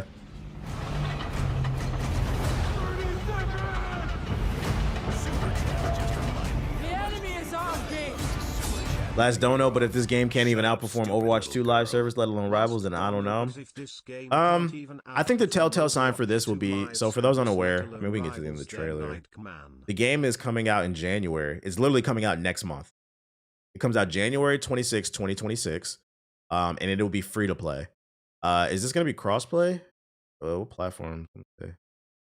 It's coming to Steam, PS5, and Xbox. I don't know if it's crossplay or not. I'm going to lean towards, I'm going to guess it probably will be because it's free to play. But it's going to be a free game that comes out next month. Next month, when it comes out, if they don't crack at least like 100,000 on launch week, this game is DOA. And like even that for like a free game, I don't think that's good. But like it's got to crack at least 100,000 concurrent players, like on Steam, because like if it only does that, then it's all downhill from there. Yeah, people have been saying High Overguard Watch the name. It literally looks like a mishmash of every fucking thing, bro. You saying this is Concord 2.0? I'm not gonna go as far as to say that. I'm gonna keep an open mind because it's free to play. Like I said, it could be one of those games where like maybe it plays better than what it looks, but like first impressions, I feel indifferent. How it looks, it feels like Destiny and Paragon with a bit of Overwatch. Who knows? What did you link, Ethos? So Kobe Bryant broke his fucking hand, and he did that. That's what legendary players do. LeBron, legendary, 3-1 comeback, came back. Kevin Durant got his foot on the line, went into overtime. He scored, bro. He didn't put up no buckets. Stop calling that man legendary because he won with Steph Curry, the greatest shooter ever. Klay Thompson, a top 3 shooter ever. Stop calling agendas will be pushed. He got smoked out by Memphis. When they played the Spurs, he got smoked out. When they went up against Golden State, he blew a 3-1 lead. He choked. Legendary. Michael Jordan, Kobe Bryant, LeBron James, even fucking Kareem Abdul-Jabbar, Magic Johnson as a rookie. Yes. 45 points, Larry 17 Bird, rebounds, triple-double. Larry Bird, legendary. These are game of the month. He's more legendary than Kevin Durant. That's what we talking about right now. Stop talking about KD like he's this guy. He's not that guy. He's a Slim Reaper. He's garbage when it matters. He's garbage. Hashtag stop glazing dispatch. Oh, is this an agenda people are pushing? I was unaware of that. I was unaware of it. The gaming community is fucking funny. I was unaware of this agenda. That's fucking funny at it, bro. Yo, shout out to Nokia with the $10 super chat. My friend was confused on how Expedition 33 won all those awards and said nobody knows about that game until how people outside of the gaming space heard of Arc Raiders and compared it to when Baldur's Gate 3 won. I hate that argument. And you know the worst part is with those type of people, you could tell them it sold 5 million copies and it was for free on the Game Pass, and they'll still be like, ain't nobody heard of that. Send the link. I got you.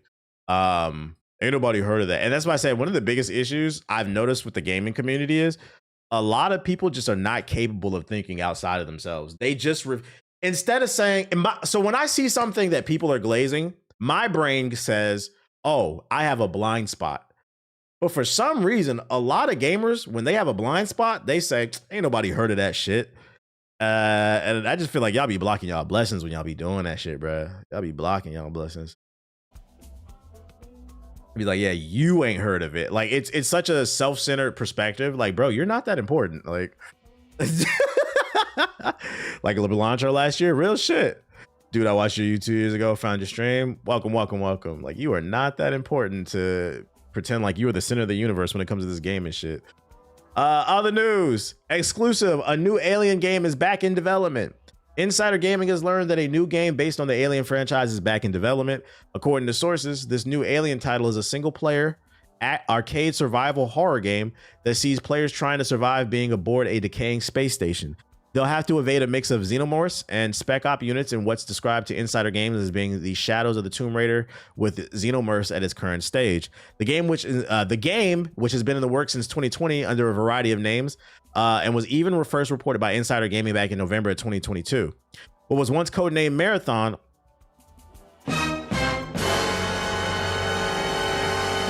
and others that Insider Gaming promised not to share to protect sources was believed to be dead for a few years. It had switched developers multiple times, but recent documents dated from the earlier this year show that the current studio working on Alien is Adios Montreal. I'm not gonna lie, take this with a grain of salt. It's in development, ho. It's been swapping studios left and right. It's the pass around of the community. So I would. When it comes to the gameplay, it's planned to have a mix of combat, platforming, and puzzles. Players will need to rely on stealth, resource management, and problem solving, with puzzles ranging from repairing machinery to cracking codes. And during combat, enemies won't just rush blindly. The AI is designed to adapt and react to whatever tactics you have. Yeah, I would say yellow flag. Documents also show at least 3 characters in the game. The main character, Aubrey, is an engineer who has the ability to use items like grappling hooks and magnetic boots, among others. Another new character is Rizuku, who uses the space station as his fortress and is likely an antagonist of some sort. Finally, there's Ripley 8. In the movies, she was famously played by Sigourney Weaver, and there's internal hope that she could reprise her role for the game. That said, only a first approach has been made as of now, with nothing set in stone. The budget for the game is less than $75 million. That's still a big budget. But y'all played Alien Isolation, it was fire. I never played it, but I mean, I covered the story because I know a lot of people did. What's the temperature on this? How we feeling about this? Y'all want another Alien game? Does this sound like it's something up your tree? You need a hug? Oh. Yeah, my guy.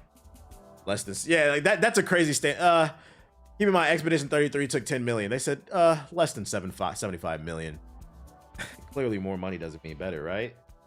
I don't give you any money and you still love me. I just give you food, hugs, and kisses. And a ball. I need a Predator game. How would you want it to play? Action adventure? Or you wanted a Dead by Daylight type shit? I'll pass on it. Yeah, I'm good on this game. The only Alien I like is Captain America versus Alien. Read that book. It's really good. Read it. So yeah, that's Alien. Other news. Rockstar says they fired employees that were leaking game features. The Rockstar Games firing controversy has been one of the biggest gaming stories of 2025. New developments have slowly trickled out about the firing of the 34 Rockstar employees, but now the company itself has officially addressed the real reason that led to the action. For those who aren't following this story, a couple weeks ago, a story came out that 30 to 40 Rockstar employees were fired after a private Discord was discovered. And in that Discord, they were forming a union. They were getting together a petition to try to form a union so they can get better pay at Rockstar, their UK studios. But now Rockstar is saying, no, we weren't union busting. They're saying that they were leaking shit. On November 24th, Insider Gamer reported on leaked Discord messages revealing why Rockstar filed 34 employees. Now Rockstar Games is officially giving its side of the story, and the reasons are very interesting. Rockstar Games gave IGN a statement where they said, Rockstar Games took actions against a small group of individuals across the UK and internationally who distributed and discussed confidential information, including specific game features from upcoming and unannounced titles in a public forum in a breach of company policy and their legal obligations. Claims that these dismissals were linked to union membership or activities are entirely false and misleading. They said, Cap, y'all wasn't in that Discord trying to form a union. Y'all was in that Discord sharing secrets. The official title and development at Rockstar Games right now is GTA 6. Well, now they're just yapping. So right now it's here. And then also, if you missed the article from a couple days ago, the government is investigating them as well for the union busting shit as well. So this is their statement, I guess, to the UK government. like, hey, no, they were selling company secrets. They weren't forming a union. I'm not gonna lie, I'm kind of leaning more towards the story of the developers than Rockstar. Now, if Rockstar comes out and they leak the Discord messages proving that they were leaking game information, then hey, I can't defend y'all. But I can only tell y'all from my industry insider info, I've been told from some very reputable sources that Rockstar is they're the mafia of the gaming community. They will fuck you up if they don't like what you're doing. But to be fair to both sides, it's still all hearsay. We need to see some evidence. I'll say at bare minimum, I don't trust Rockstar. I don't trust them. As for the ball and gun gamers, you know, I hope everything smooths out and there's not another delay, because I know you niggas will lose it. What specifically did they leak? I don't remember seeing anything. Exactly. And that's why I said, what's the evidence? What did they leak? I'm sure documents will come out if the government is investigating them and this finds some way to go to court. Documents are going to come out. So it's going to be interesting to see how this plays out. Ball and gun gamers are in shambles. They probably don't even know if this story is going on. They don't read. Oh yeah, I already showed that earlier. Was there anything in the sub box that I need to be aware of? Let me see if I have any more articles. Oh, I do. I'm bugging. We can move on to another batch then. All right, this is the last one I got. It's a small batch. We got one more video. Activision just released an article. All right. We got one more video that I want to respond to, and then we're going to get in some articles, and I'll probably get on Ninja Gaiden. I got another video I'm going to respond to because y'all love when I respond to streams. This one hit my For You page, and I said, oh, man, we got to talk about this one on stream. It comes from creator Pooty Plays. That's a crazy name. But y'all know how I rock. I'm just attacking the argument, not the creator. I don't know them personally. We're keeping it gaming, so don't be going and bothering people. This video was very interesting. He pleads to Activision to stop apologizing to the people. I'm going to let him make his argument.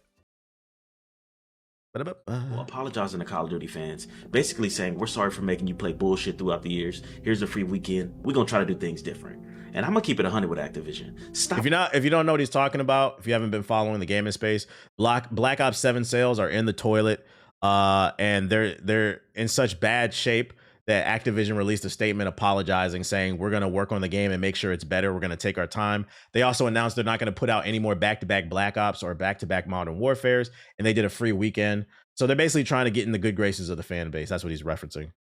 This bitch ass shit. Stop trying to appease these motherfuckers. For the first time video since BO3, y'all drop a quality product, and now y'all want to apologize for making good fucking shit. Nigga, you ain't apologize when you drop IW. You ain't apologize when you drop World War II. Now you want to apologize when you drop a quality product. Nigga, get this bitch ass shit out of here, man. Well, here's the problem. And this kind of goes back to what I was just saying like 5 minutes ago. I don't know what it is about gamers, but a lot of them, you have like this very self-centered opinion. You are allowed to like Black Ops 7. I'm not saying that. But the general consensus seems to be that Black Ops 7 is not up to the quality of what the Call of Duty community wants, and also the greater community as a whole. And that's why the sales are in the toilet. You can play it, you can enjoy it, but you don't get to dictate how other people feel about the game. I feel like that's a really weird argument. Everybody that is good at COD is fucking with this game. This is a good ass game. This is for the, I don't know what. You can't say everybody who's playing it is fucking with the game. Like the sales are down. Like the numbers say otherwise. That's why they're apologizing. The fuck y'all were doing in the studio, but y'all made peak. Please do not change it up. That's a great way of putting it, Zero. He said you can like bad games, but you also have to understand that the majority don't like it. Exactly. An example of like a bad game that I like, I always say is the Technomancer. I like the Technomancer because I like the world that they crafted and I saw the potential in it, but I can also recognize that it's not a good game. It's like a 6 out of 10 that was very buggy and the combat system wasn't the most fleshed out.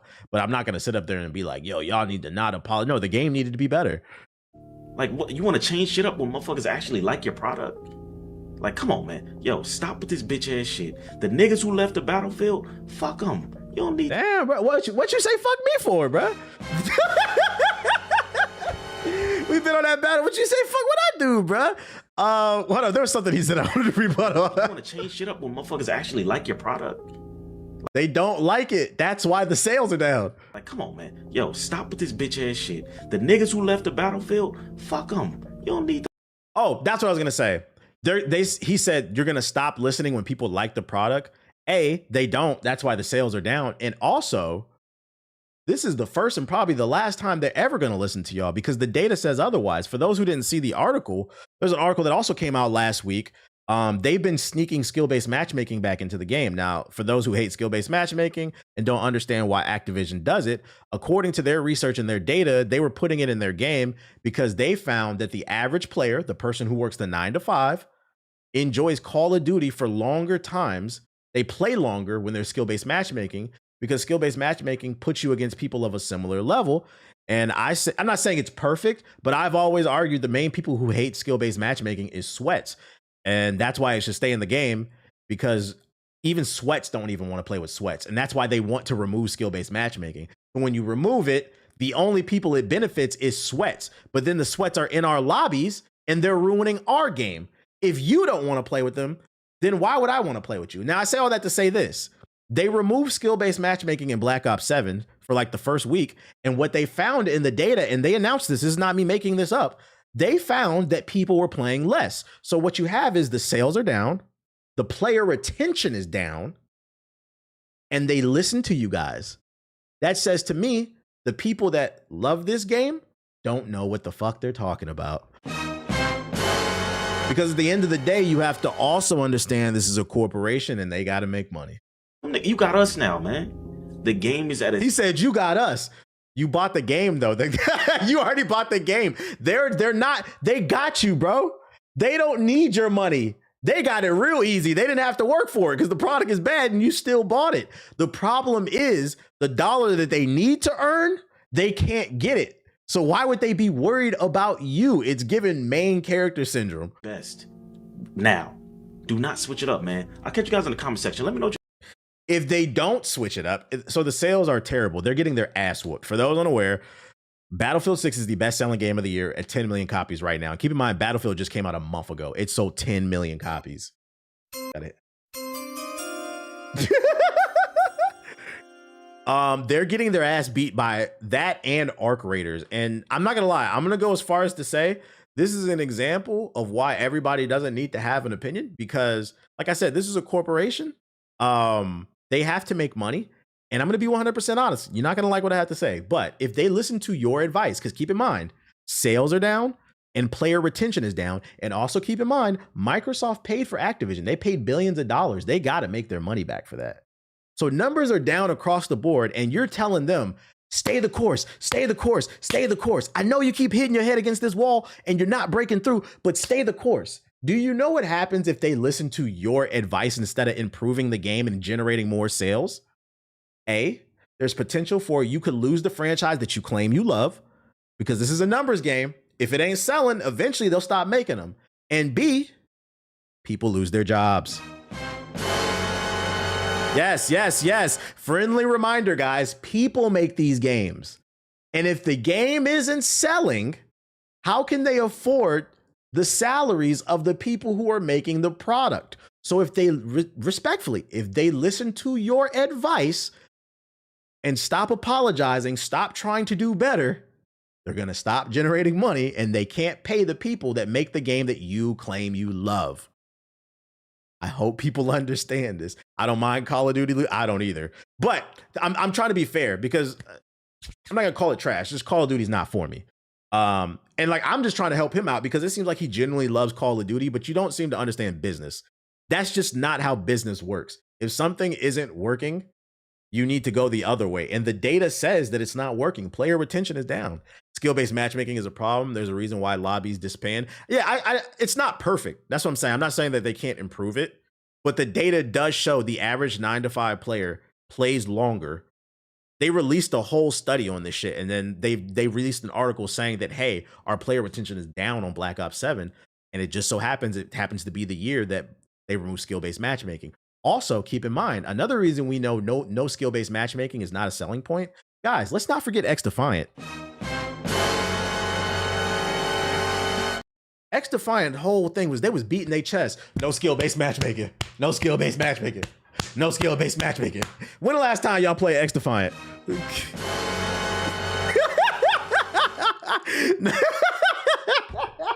I don't know why I did that shit. Nobody's playing. The game shut down. The game shut down. And do you know why? When there's no skill-based matchmaking, those sweats that are dropping 50 bombs in your game, they're now going to, the lobbies that they were supposed to be in, they're not going to be there. They're going to be in your lobby. And now you're coming home from your 9 to 5 and you got to deal with these people who drop 50 bombs because they don't want to go be a pro gamer. They can't actually beat the pros or whatever. I'm not saying skill-based can't be improved. I don't know what the solution is there because I don't know the technical know-hows. But what I can tell you is we do have data that shows improves in its current state right now. Skill-based matchmaking is beneficial to the majority of the gaming community. The only people it's really not beneficial to is that top 1 to 5% who want to drop a 30, 40, 50 bomb every game and get a fucking nuke. To be honest, X Defiant was an underpolished game on top of not having. Yeah, that was a problem too. Yeah, they had hackers and shit like that, but they was really hanging their hat on that. But it proved that, bruh, let them fix the game.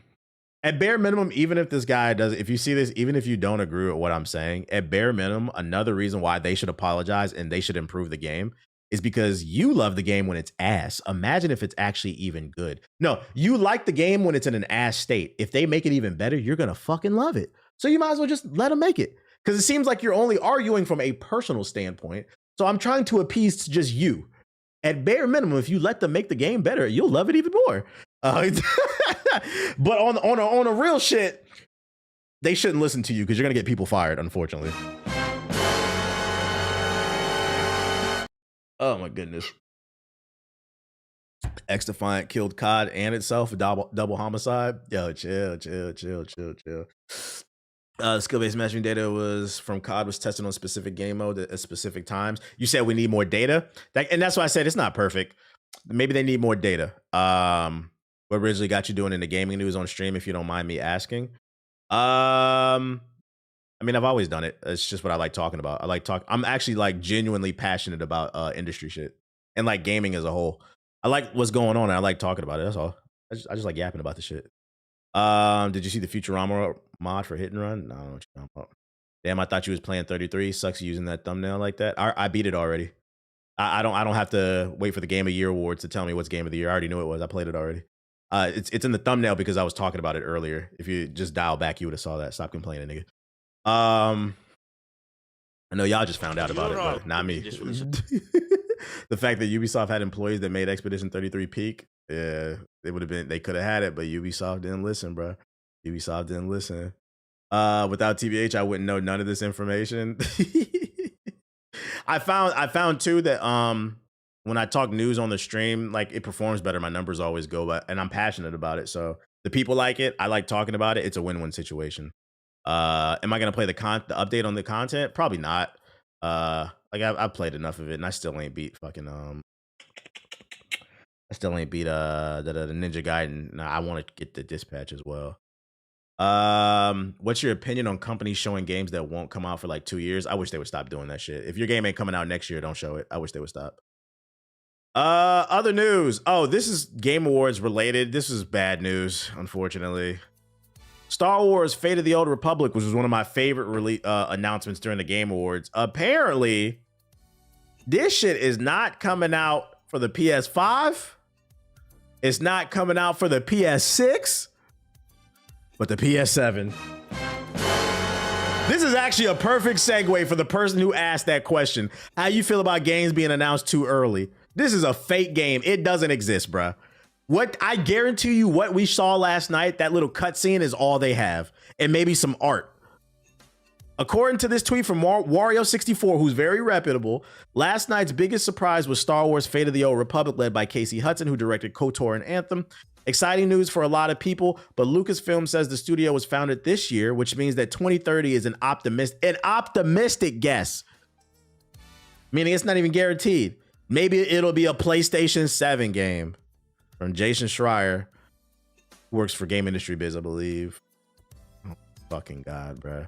So don't get, we got excited, but it killed all the fucking status, bro. Wait, Casey Hudson refuted this? Hold on. Good look. 1 sec. Stop moving, chat. Well, we got an update. Wait a minute. Okay, so Casey Hudson says, Don't worry about the not till 2030 rumors. Game will be out before then. I'm not getting any younger. Yeah, but I mean, exactly. This is what I was thinking. X Factor said bet. So November 15, 2029. That doesn't guarantee that it it's good he refuted it, but he still didn't refute it, really. We'll see. We'll see. PS6 is supposed to come out 2027, 2028. I feel like that's best case scenario, but my gut is telling me this nigga gonna release this shit in 2029.5. Like, oh my gosh. Yeah, he ain't really giving any clarity. That's fucking funny, bro. What else we got? So that's the update. Shout out to Jeff Keighley revealing shit too damn soon. Resident Evil Requiem developers reveal how much we'll play as Leon and says the survival horror action contrast is like jumping into a cold bath after a hot sauna. Shout out to the Eric V with the big raid. Appreciate you. Following the official confirmation that Leon S. Kennedy will co-star in Resident Evil Requiem, the game's developers have confirmed how much we'll be playing as the floppy hair favorite, and it's good news for fans. Speaking to Automaton, director Nakashi revealed that Requiem features nearly equal screen time between Leon and previously revealed Grace Ashcroft. In terms of gameplay, Grace and Leon's playable sections are almost equally split, the director said. The game structure is similar to Resident Evil Revelations, which features both Chris Redfield and Jill Valentine. So, ladies and gentlemen, it sounds like what we're getting is Resident Evil 4.5. It's almost like having two games with completely different types of tension mixed together, the director said. Early on, we worried players might not be able to keep up, but now we'll feel the contrast that gives the game a unique rhythm, like jumping into a cold bath after sitting in a hot sauna. And then he also says, the battle this time will probably push Leon to his limits more than ever, especially because he's old. And this is a crucial part of the experience. He's the type who doesn't hesitate to sacrifice himself to save others, but he's not arrogant about it, and he is passionate and he has a passionate inner self. I hope you'll also look forward to the dry wit and subtle sarcasm that an older guy can bring. Leon's gonna be action-packed. Hey, as long as we got the kung fu kicking, it was in the trailer. That's all good. That's all good for me, bro. So I mean, yeah, for those who missed it yesterday, they announced he will be in the game, and then the director just confirmed that he will actually be a big part of the game, because a lot of people were interested, like, is this just a mission? Nah, he's a big part of the game. So Resident Evil 4 is probably my favorite one. I hate the fucking ending, but I like the game as a whole. This makes me want to play it more. I hope we just stick the landing on the ending, but we'll see. Shout out to Resident Evil. Where my handheld gamers at? Why'd you hate the ending? I don't feel like it complemented the gameplay style. I feel like the gameplay in Resident Evil 4 was a good mix of horror and action, but it didn't become too action heavy because it also had clunky like horror mechanics. So it didn't overdo it. But then the final level of the game becomes a straight out action. It becomes Call of Duty. And the problem is the game isn't designed to be like Call of Duty because he's too clunky. He moved really weird. The guns weren't like, it just wasn't fun to me. I didn't like that shit, bro.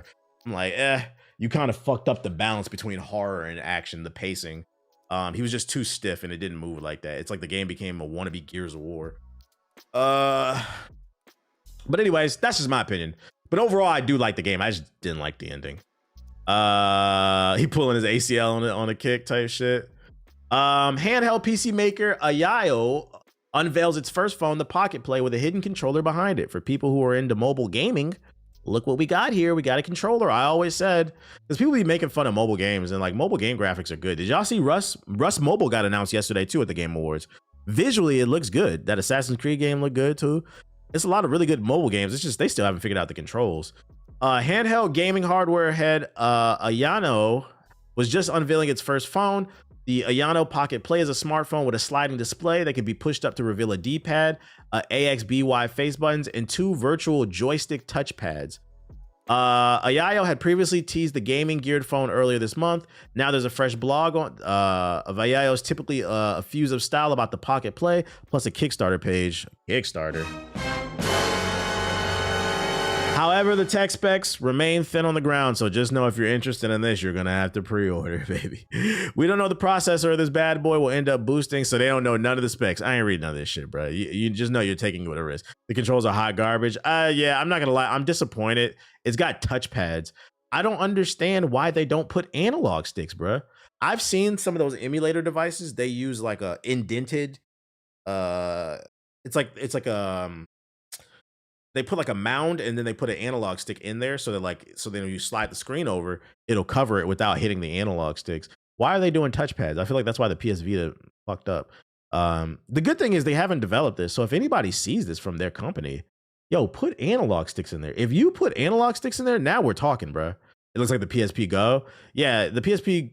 Yeah, the PSP Go. Yeah, it looks like that shit. The Sony Xperia back in the day. I heard that phone was a concave. That's the word I'm looking for. My fault. Price announcement. What's the Kickstarter say? How much you got to donate? Notify me when the launch. They said launching soon. Got 2,000 followers, so people are interested. It has a nice design. Put fucking analog sticks in here, bro. Being able to play like Call of Duty Mobile or like Mobile Street Fighter on here would be lit if you had fucking analog sticks, bro. 2 kidneys and a leg. I'm not gonna lie. I'm familiar with their handhelds. They also make competitors to the Steam Deck, and they're actually really nice. Look up the Ayaneo Air, I think, but them bitches be like $1,000. So like, I would not be surprised if this phone is. They make high end products. That's the only reason I covered this. I'm familiar with the company. If you look them up on YouTube. But yeah, that's it. That's the phone that they announced. I thought that was kind of cool. And then we got a Supergirl trailer. You know, in the midst of the Game Awards hoopla, somehow I missed the reveal of Supergirl. We got our first official trailer. So we finna check it out on stream and see what James Gunn got going on. Let's see if the gun's still loaded, chat. Actually, because I read the book. Yeah, I got the book. I just bought it like a couple weeks ago. I'm literally saving it. I bought the hard copy. I'm literally saving it. I'm gonna read it like a week or two before it comes out. That way it's like fresh in my brain. So he's not Aquaman no more. No, they reset the universe. Yeah, James Gunn, DC. Where you been at, bro? Wake up, bro. 2025, man. Wake up. James Gunn didn't direct this film. He didn't. It still looks good. I like the vibe of it. I liked all the space shit. From my understanding, she crashing out and finding herself. But yeah, wake up, man. They reset the universe, man. Snyder's not the director anymore. That's all I got for you. That's all I got. Clayface is getting a movie, unfortunately. So I guess I'm gonna get on this Ninja Gaiden. I'm about to get on this Ninja Gaiden. I'm about to use the bathroom. Not the Snyder code. Wait, what happened to Schneider? I was asleep. Oh, then they're talking about Lobo being broken. Yeah, from my understanding, I believe Lobo is immortal. He's a pretty bro. You can only put him to sleep, but I don't think you can kill him. Basically, knock him out and run away. So that'll be an interesting villain. Before I get on the game. Let's see, edit. Let's change to Ninja Gaiden. I've only ever seen Lobo in like cartoons, so that's how I know. So like when I read that book, that'll be the first time I really even learn about him if he's in the book. I don't know if he's in the book. He was banned from heaven and hell. Yeah, that nigga different. I'm gonna use the bathroom real quick. BRB. Oh.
All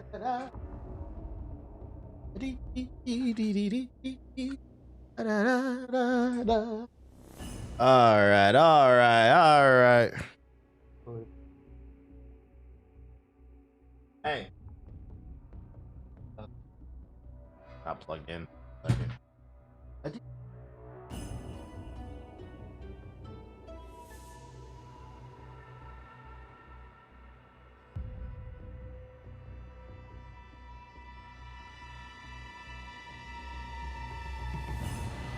My favorite thing about USBs, no matter how many times you plug one in, it's always going to be difficult to plug it back in.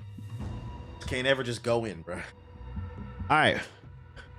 Where I last left off on this game, did I get the vinyl? Yeah, Ben ordered that shit. They haven't shipped yet. I don't know when they ship. Where I last left off, I'm like next to a boss fight, so I got to lock in. YouTube, let's get this man to 500 likes and 700 is in here. That's what I'm saying. What's going on, bro? I should have 700,000 likes if it's 700 people.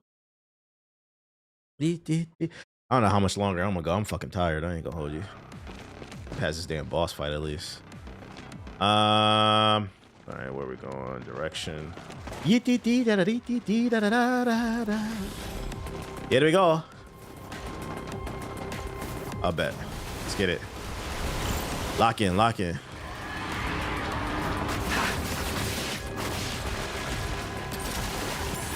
Now, what's the gimmick to this fight? I'm just speaking out loud, by the way. Don't help me.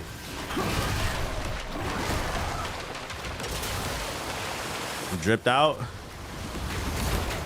I gotta catch some tuna. What?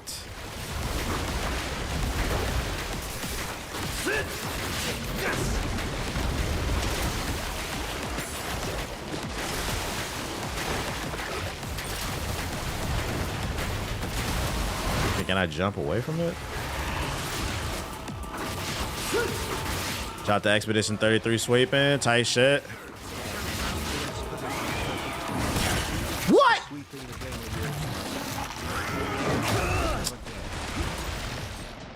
I have no heals.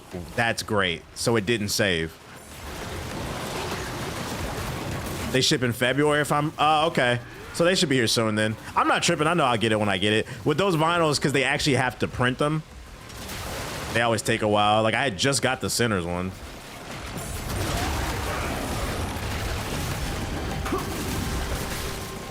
We got a slight Hokage thoughts today. What does that even mean?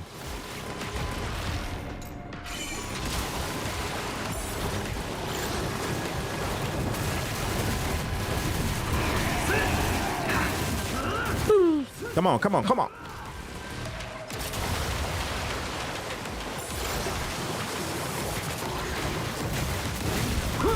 Are you talking about because I like talked to the chat and read the news? I do. Where you been at, dude?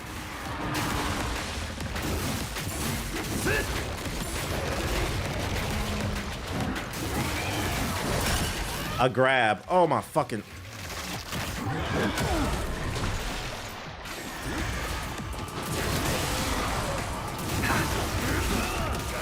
I miss Hokage thoughts. I like the yap about the games.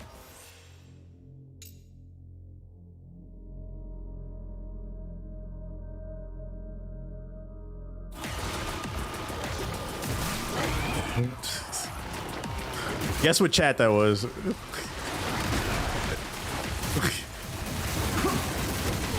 You mean like every fucking stream, every Twitch highlight? How do you? I'm gonna just be nice. It's Friday. What y'all doing this weekend? What y'all doing this weekend?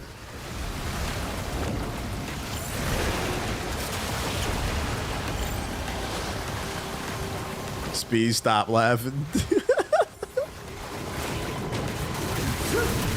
Things won't stop fucking chasing me. Welcome back, Brad. Welcome back.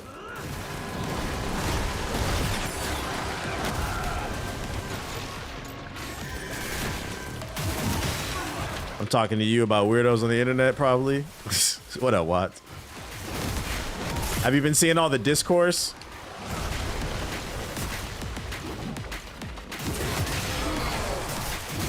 I keep missing that fucking counter.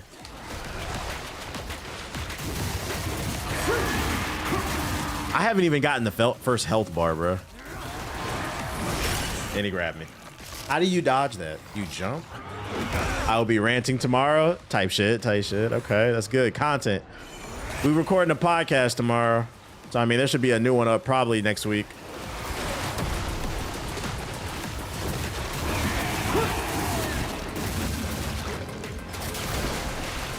Oh. All right, stick and move.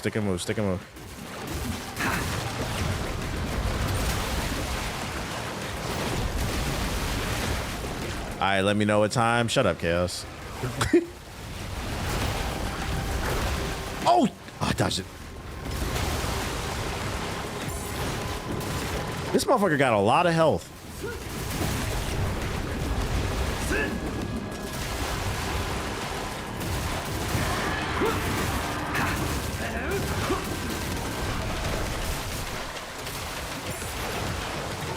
Zero days without a YouTube incident again? Nah, that'll never happen. All right, first bar down. I know you haven't played Dispatch yet, but I think it's a ball and gun game adjacent. Do y'all agree with that, chat? I've never heard that take before. Why do you think it's ball and gun adjacent? I thought it's a Telltale type of game.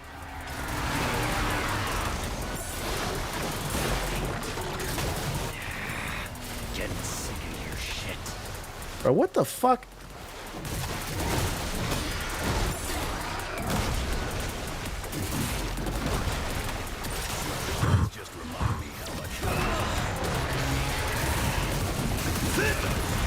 All right, so it's the second wave that's fucking annoying as shit. How do you dodge that? Bruh, what the fuck?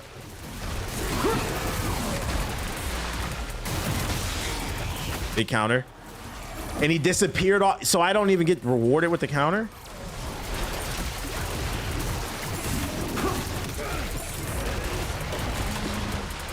I feel like the boss is the camera. Here we go with this bullshit.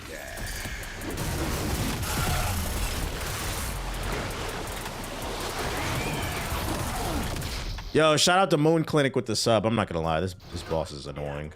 I feel like I'm fighting the camera more than anything. Blood Arts is your best friend on this one? But yeah, I'm not using that enough. I need to stun him. I didn't have any potions, so I was kind of already irritated. I didn't think to get that far. Bruh! Can I reload? I want to reload back to the store.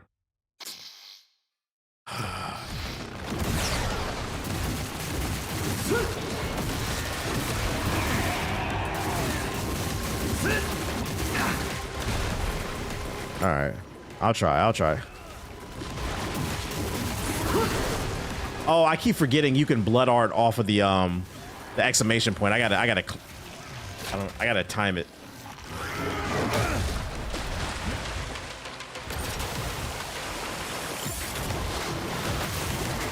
And I can't stop moving. Okay. Even the all right. I might even just switch weapons.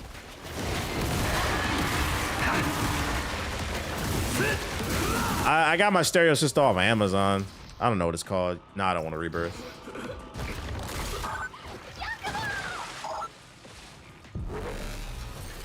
Let me go back to the store. Retry from checkpoint.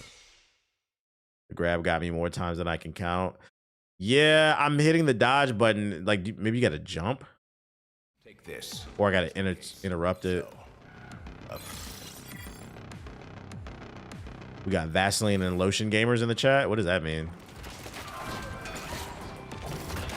What do you need?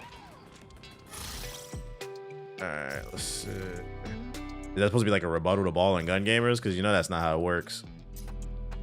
I feel like that's like a no, all lives matter. It's not the same thing. No, all lives matter. Yeah, that was a YouTube chat. My gotcha gamers, is that what that is? It's giving that, like just saying shit. Yeah, blue lives matter. All right, we got potions. All right, let's time these stun locks.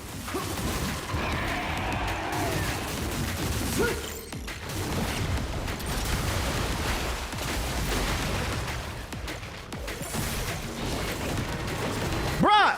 Thank you. I'm like right below him. Like you can't be serious.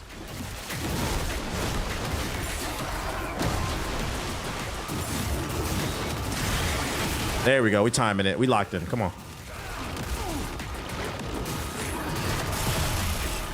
Bro, this man is melting my health bar. Kind of hard to time counters when you can't see the moves. And he just throws them out.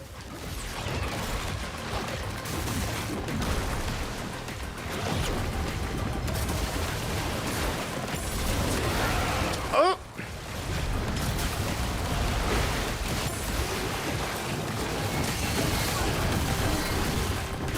Look at this camera. What the fuck is the Kinda hard to time shit when you can't see with the tails.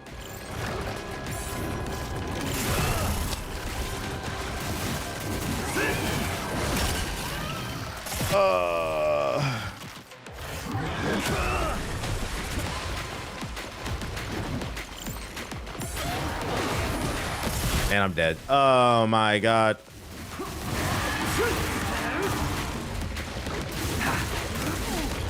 Right click the stick to lock on. Thank you. All right, I'm about to cut. I'm not gonna lie. I'm tired today. Y'all gonna make me cut the stream off. Thank you. Lock on. Click the stick. Thank you. Halfway through the game, I just learned how to lock on. Thank you. By the way, I was locked on when you said that. You see that? The yellow thing?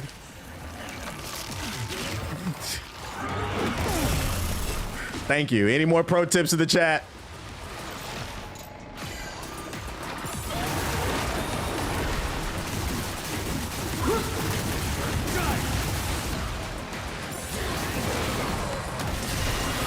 That is not changing the camera's ass.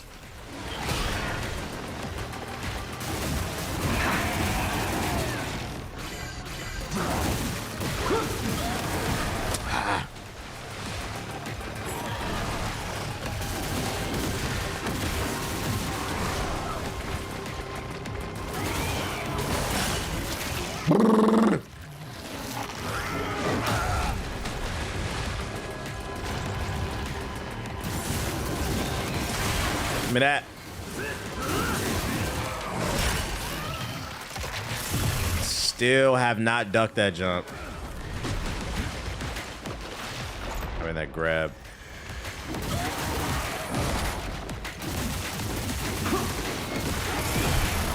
This nigga just threw that shit.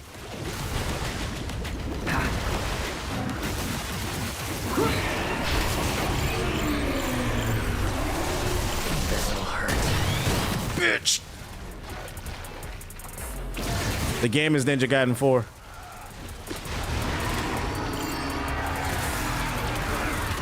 Bro, what the fuck is this camera doing? Getting sick of your shit.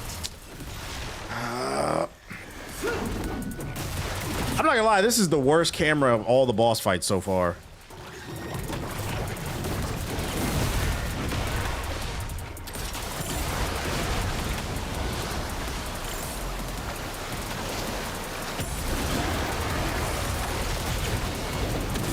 Bruh. Oh my lord. Sit down. Come on. Yes, sir.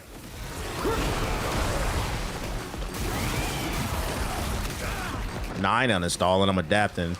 I'm saying it's bad. I didn't say I can't overcome it.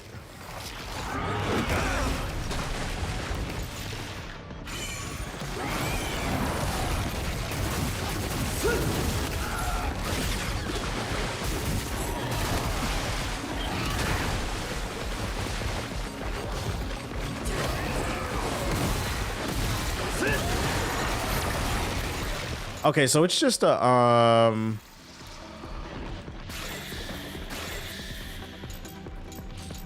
it's just a temporary state he's in. Okay. Oh, camera! Oh! Hello, camera! What the fuck? Bro, there's... Oh, my lord. This can't...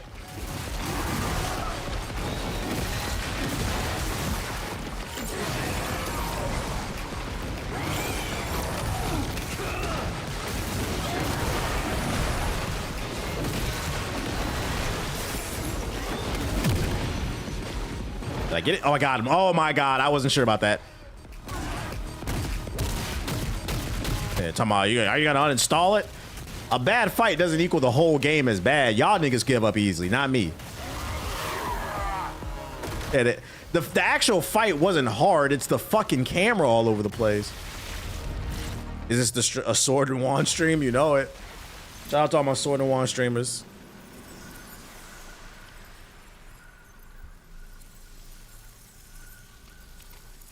I know how to overcome the odds. This is what I do. Say hurry. Bruh. He said, you saved me, daddy. How you dead and horny? What the fuck is, what is this goofy ass shit? My ninja.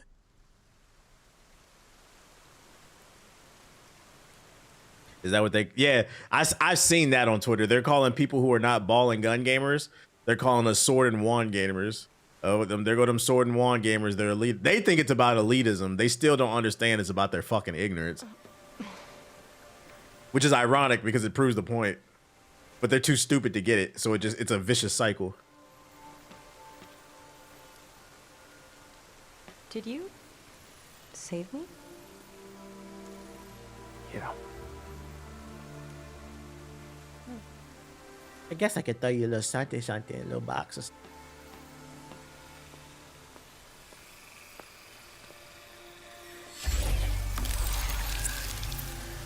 Now let's talk about the PS5 niggas overcame ads being 65% of Pornhub traffic for consoles. Huh? What are you talking about? You know the drill. PS5 niggas overcame ads being 65% of the Pornhub traffic. So are you saying 65% of PS5 users use their PS5 for Pornhub? Is there an article for that? You know I need that. You got a link for that? That's a great topic for Monday. We could cook you niggas, bro. Is that real? That's fucking funny if that's real. I gotta call Cap. I haven't seen nothing on that. Is that real?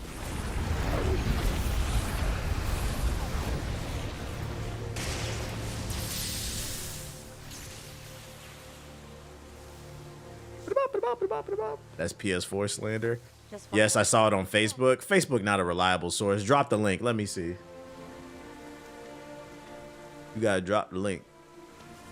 It won't be easy. I saw it on the book.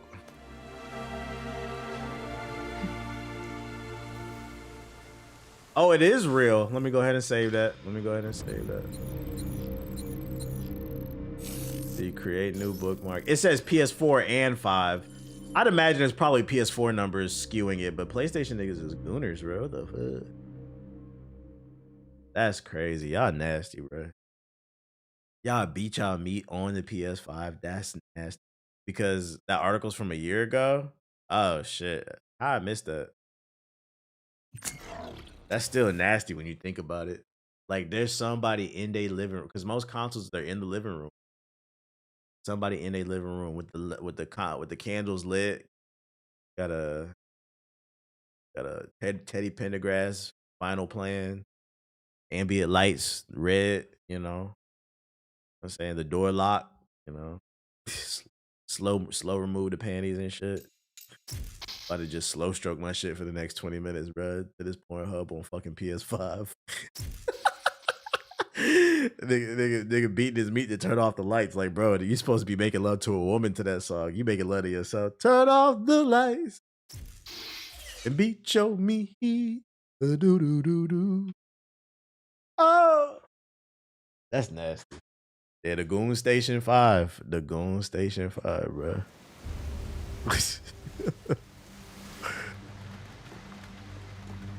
Stay sharp, soldiers. Stand your ground. Oh, y'all gonna die. He's here. Take him out.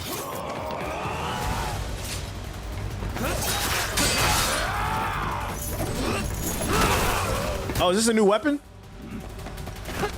It's called self-love. Hey, you like it? We love it. None of my business. Just make sure you wash your hands. Make sure you wash your hands afterwards.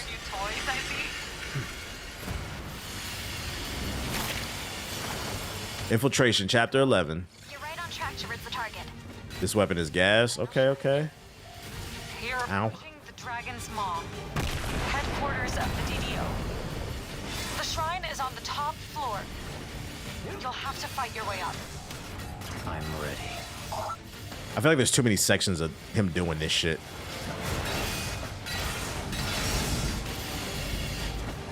What are you doing? Oh, thank you. Is that the target? That's it. You're almost there. Haven't seen this before. It looks pretty. It's Ninja Gaiden 4. It's on Game Pass. I pray Sayori and I can make it in one piece. Woo! Sonic. Give me that. All right, we got a new weapon. The Kage. Oh, this is my weapon. The Kage. Okay. Let's get it. This is built for me. The Kage base form. Yeah, press buttons. This got guns on it? What the f— oh no, they're shooting guns. Okay. Come on, let me see what I can do. Oh, it's a range weapon.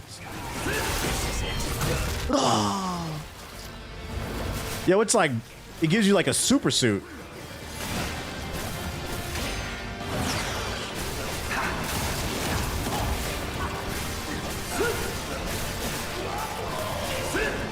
Bitch. Full power.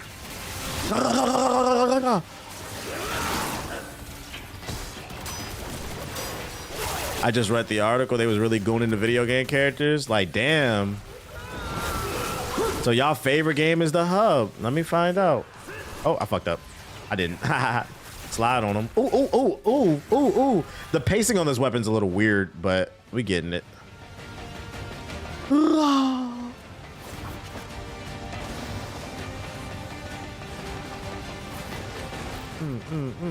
So my question is, how did they track the data of what they go into on the PS5? Enter Bloodhaven form to brandish various weapons using prosthetic arms. Cool. Hey, how you get to hit me and I wasn't even...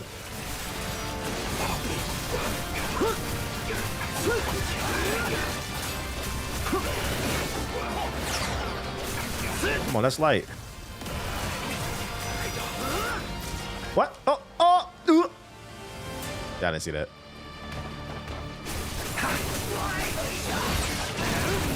Ooh.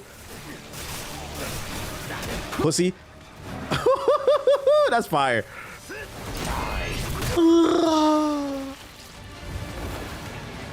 The sad part is how is that hard to access the internet like that.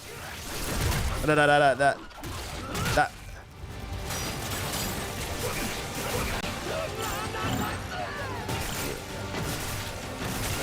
Get rid of all of them.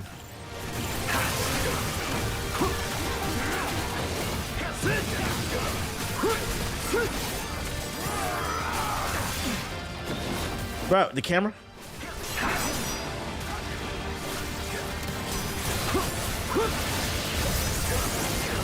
Nope, nope, you're not gonna do none of that.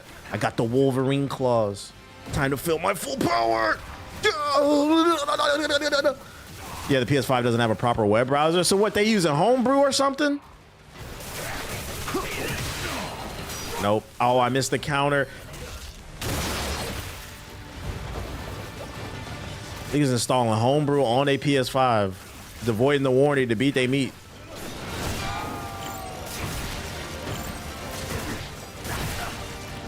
Might work. Not you rolling on the ground.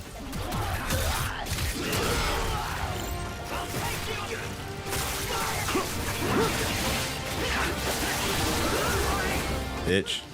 Light work. Could you browse on the 3DS? I don't know. I never used the 3DS web browser. Did it have a web browser?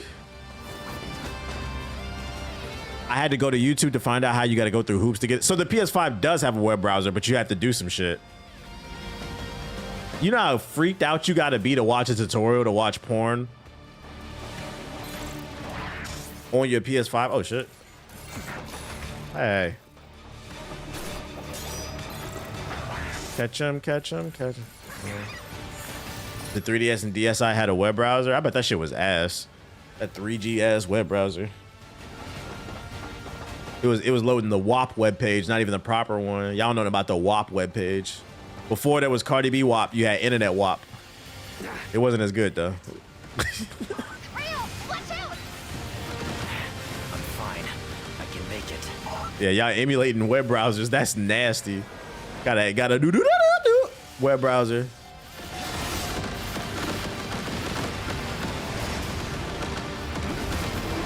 Oh. Yeah, I gotta. Oh, I know my mom just bought me this PS5, but I'm gonna close the door and watch Jungle Booty #8 when my parents leave on my PlayStation 5. I know they didn't buy it for me for this, but Jungle Booty #8 is calling my name. Jungle Booty 69, back to clap.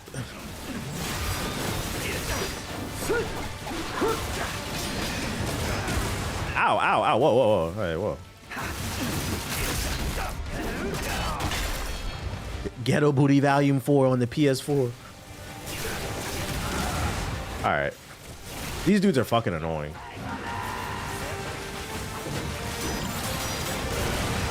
Let's put enemies up top that you can't fucking reach.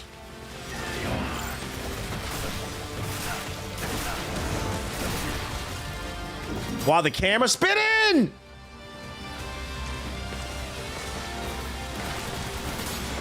Hello? Are you a ninja or not?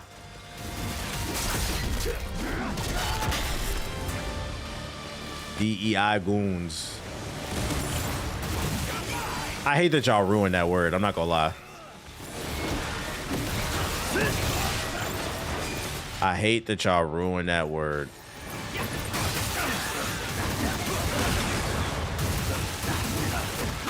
Bitch. Eat a dick.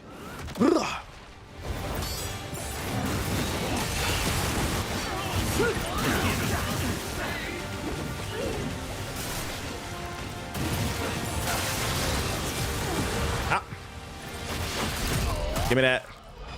Camera drunk, man. It is. Like, the game is so fast paced, it struggles to keep up with the action sometimes, I feel like. But when the action's hitting, it's hitting.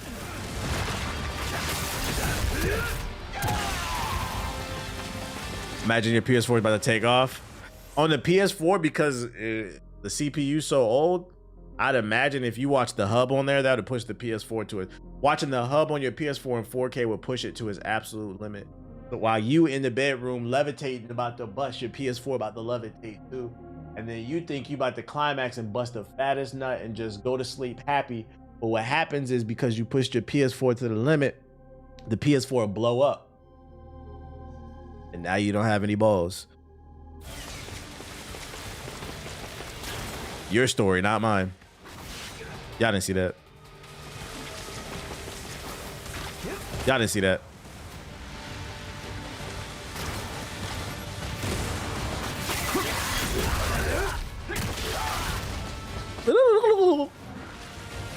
Yeah, nuclear meltdown.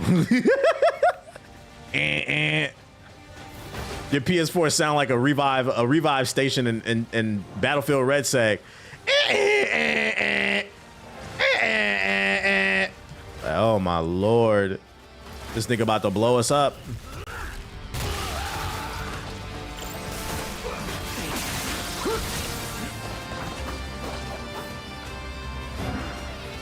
Where are we going? We're going this way? Ah.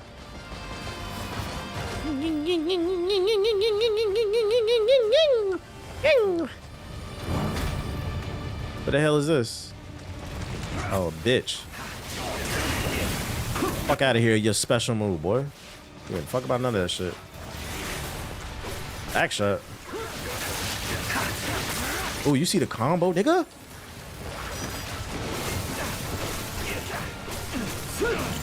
Bitch. Let's get it. How are you so talented in these scenarios? What do you mean? I just be talking, bruh. I don't be caring about nothing. I don't know about talent. If you're interested. We see the fit. You see the drip. I need some potions, max out on those. Another controller, probably nasty as hell. Thank you. controller, the entire room. Like, there's, statistically speaking, there's somebody in the stream right now watching my stream, butt ass naked, ashy skin, no haircut, probably got dirty clothes all over the floor, got cum on his socks, dried cum. Pleasure doing business with ya. Probably live with rats and shit. The rat come over and lick the cum off his sock. Next thing you know, the nigga mutate into a 12-foot rat. Blow up the house. Now your parents is mad at you. The nigga start that PS4 again? No, mom fucking ate the cum off my socks. Apparently it's fucking that shit they use in the boys. It's like Vought. What are we doing? Not to everybody who got 12-foot rats in their house. Statistically speaking, you know. So this is the DDO's base of operations. The Dragon's Maw. No doubt Kakashi. 12-foot rat with a do-rag and a black and mild. It's nasty, bro. Yeah, that compound V. Apparently my semen is compound V. Indeed you will. Nigga double-fisted his shit in the room and shit. You gotta waddle like a penguin to go to the bathroom because you don't want to touch nothing. Your hands nasty. You're fucking nasty, bro. Well, yeah. Yap, yap, yap. At Asmon's house, they got roaches and rats at Asmon's house. That sounds like it could be like a kid's morning show on UPN or some shit. At Asmon's house, we got roaches and crickets. At Asmon's house, we got Wait, no, not rock. We got rats and roaches at Asmon's house. Hi, kids. I'm Asmon Gold.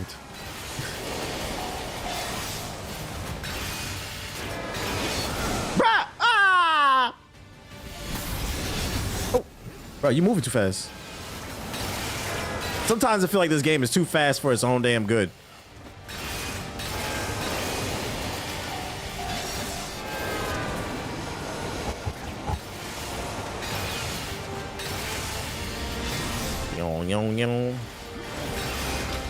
Whoa. Look at that. Let's get it.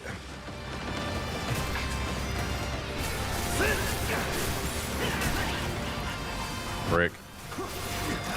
Back shots. Oh, see, that's what we're not gonna do. Give me that. It amazes me how much people listen to follow and lecturing someone who can't clean their room. Once again, you're under the assumption that people who watch his content are cleaning their room. If somebody can sit in somebody's stream for 8 hours a day who doesn't clean their room, you think their room is clean? No. The average viewer of that person probably has rats and roaches in their house too.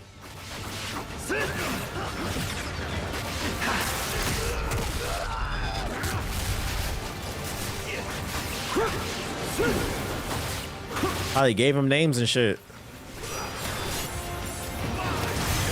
Yeah, it ain't gonna be none of that. Ooh, pussy. It ain't gonna be none of that. Just because you tried me.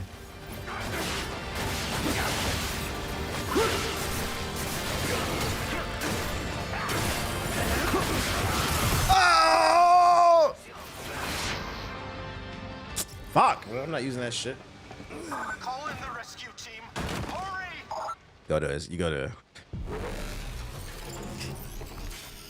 You go to Asmon's Gold's house, and the plot twist is you could show up to Asmon Gold's house. You gotta military crawl through the fucking trash and the garbage and shit, the rats and roaches. You find the ladder to get into the attic that he streams from.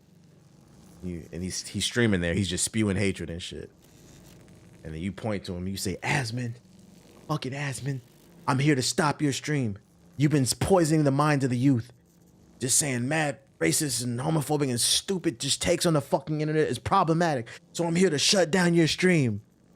And then that nigga stands up. He turns around and he stands up and he says, Are you sure you're gonna shut down my stream? You don't even know my powers. And then he's gonna turn into like the rat boy from fucking The Plague's Tale.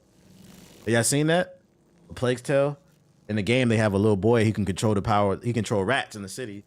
So then next thing he's gonna do, he's gonna go, ah! And like rats are just gonna, and roaches are just gonna crawl all up his leg and his arm. And he's gonna create an Iron Man suit of fucking rats and roaches. And then he's gonna say, come on.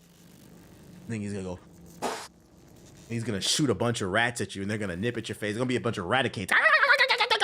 Fucking bite your shit off.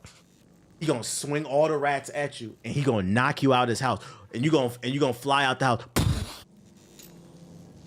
Slow motion.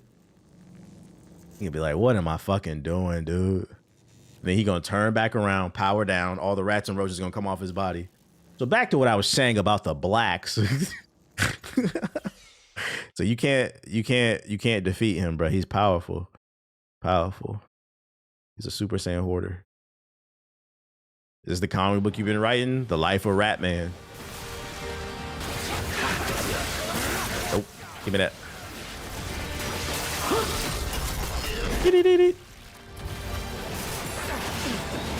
Nope. You see the combo, nigga? Yeah, no disrespecting me now. See you, nerd. That's so disrespectful. I love that shit. Oh. What's worse, the rats in New York or the rats in Asmon's house? Well, they're cousins. Gotta keep in mind, they're cousins. How can I not get up there? It's the same shit. You got a crazy imagination. Like when he covers his body with rats too, his voice changes. It becomes deeper. You thought you could defeat the Rat King. Like his head will be glowing. It'll have an actual crown made of trash that glows. Thought you could defeat the Rat King? This is my stream. Holy shit, dude. I think it went Ultra Instinct. Oh my god.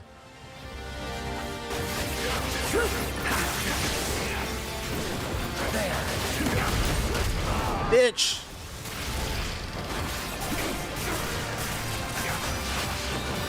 Bitch.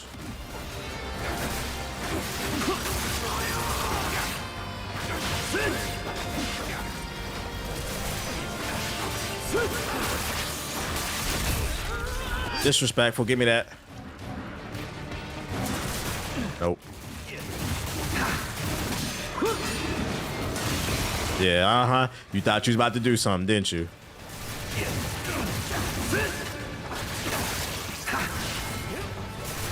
Get up. That shit's disrespectful as hell. Alright. I've trained my Eradicate to take on anything.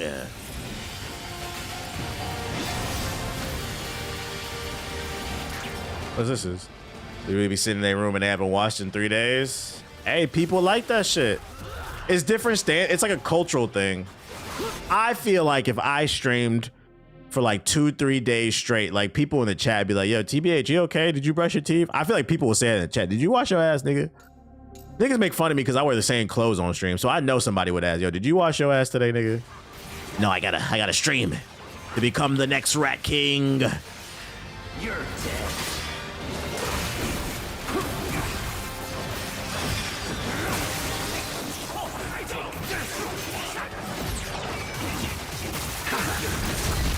Bitch.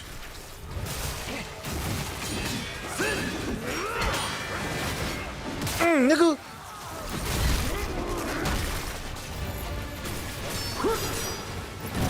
Full power. Get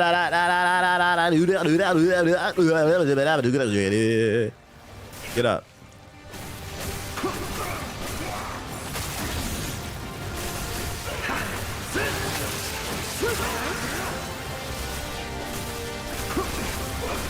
This is true power. A flow state that you've never seen before.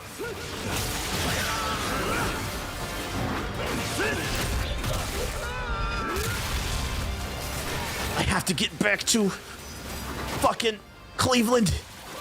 I heard the city fell. They need me. Shador's alone.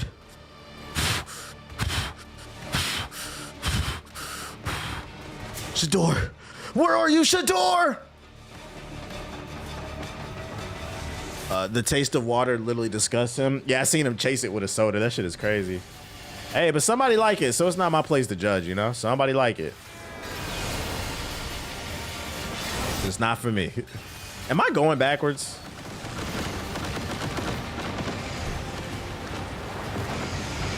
I'll be honest, this game would do better if it wasn't just white tech areas. It's not all I ran into.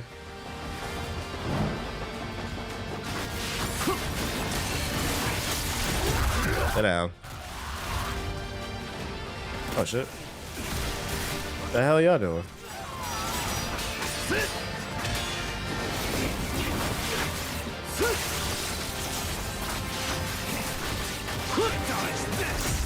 See you, nerd.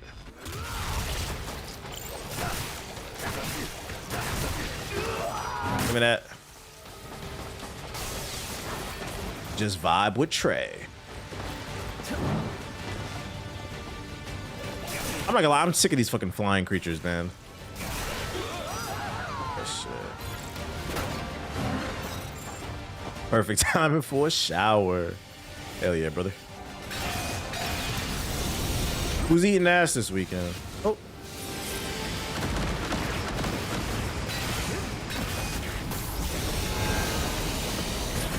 Look at that. Oh. Oh. Oh.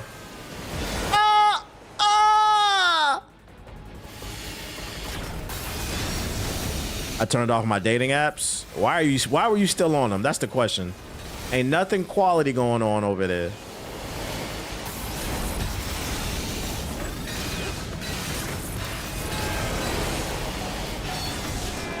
All right, this is OD. Ooh. Jesus Christ. Thought you could defeat me?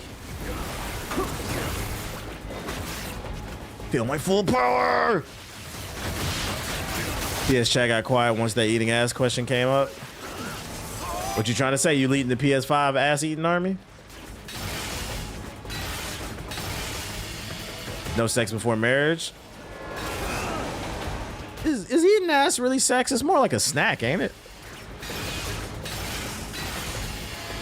Just something to get your beak wet.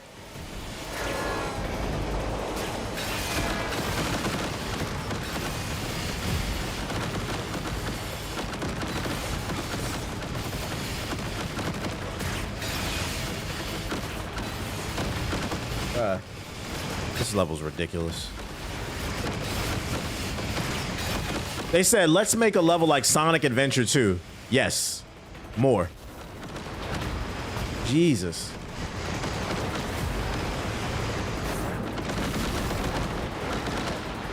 I'm fucking overstimulated.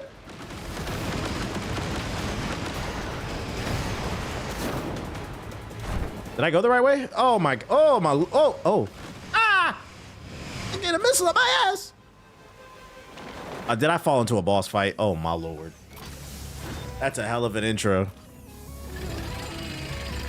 I gotta fight a Mobile Suit Gundam. I am Terminator 653, here to fuck you.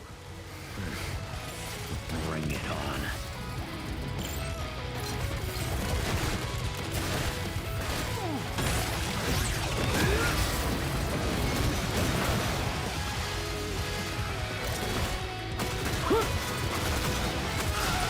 Oh God.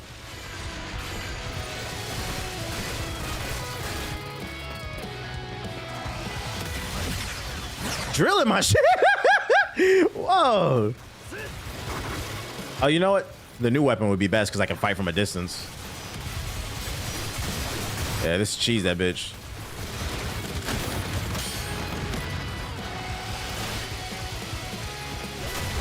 Yeah, this is, I'm overthinking it.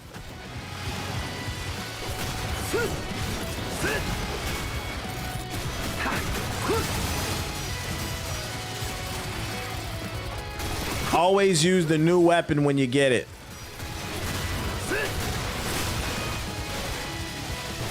He just spinning and bitch.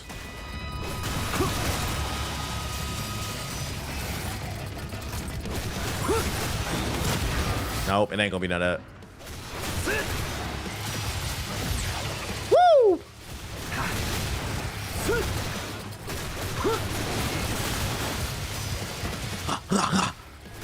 Come on, your ass.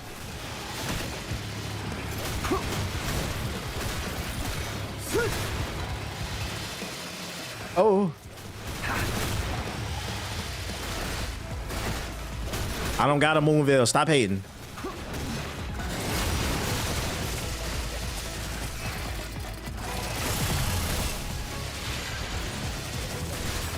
These bullets are annoying.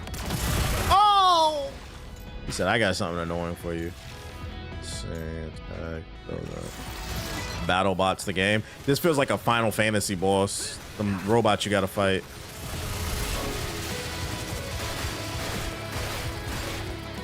All right, round 2. Let's see if it changes up anything. Oh, okay. Spinaroonie.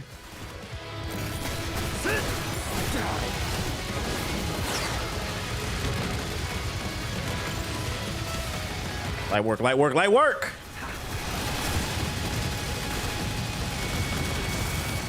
I'm locked in.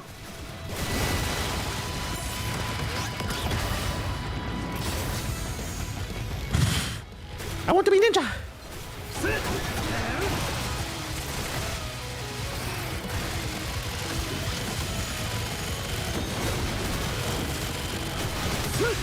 Oh, the counter.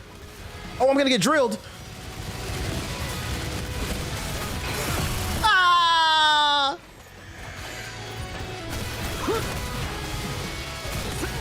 Bro, what the f— No, not like this, not like this. Not like this.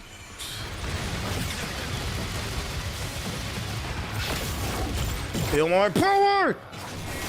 This is my ultimate move. Ow, ow.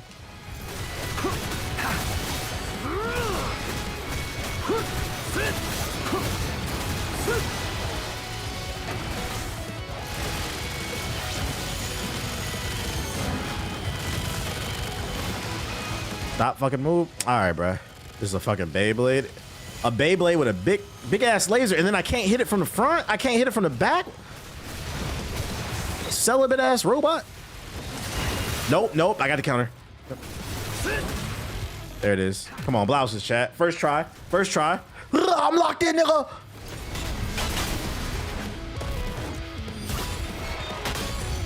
You're finished. You're finished. Should have hit it from the side. Damn, I didn't think of that. Light work. Another chapter down. This is what I do, man. This is what I do. Good job, gamer. New record, mainly because, you know, my first time playing it. Override. Yes. Tapping in like always. Just make sure to hit the like button. If you're new, hit the like button. You know, hit the follow button, sub it up. Like a virgin. My Discord for the very first time. Took care of the enemy. Chapter 12, Dragon's Maw. Entering the base now. All right, bust in and lead the charge. Consider it done. Here we go. Ooh, such a gentleman. We got a checkpoint. Is this a major boss fight? Got some new tricks for you. How many chapters are in the game, chat? Anybody know? I don't even have enough to buy anything. 19? What are you on? 12? So 13. I got 7 more chapters. God damn. Oh, these chapters are pretty short though. I'm not really getting stuck. I'm just fucking talented, so not too much. The DDO rules open, but they're Diddy? Oh hell! I gotta watch the Diddy documentary. Did anybody watch that shit? Yeah, I need to upgrade some stuff too. I'm on chapter 12.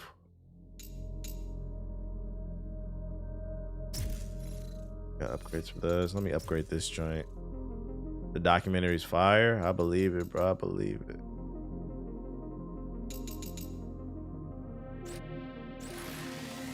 Get that. The very good documentary really shows. I seen a clip that 50 said he had to cut a lot of content, so there might be a part 2. He said he has cut so much shit to make sure it flowed correctly. I was like, damn, bruh. Between Kendrick and 50, I'm just not hating hard enough. That's what I've learned. I'm not hating hard enough. Okay, form. That's a launcher. Usher had to go to the hospital after a night with Diddy. What you trying to say? What you trying to say, nigga? Oh, shit. Especially coming from someone that didn't really grow up during that time, I learned a lot.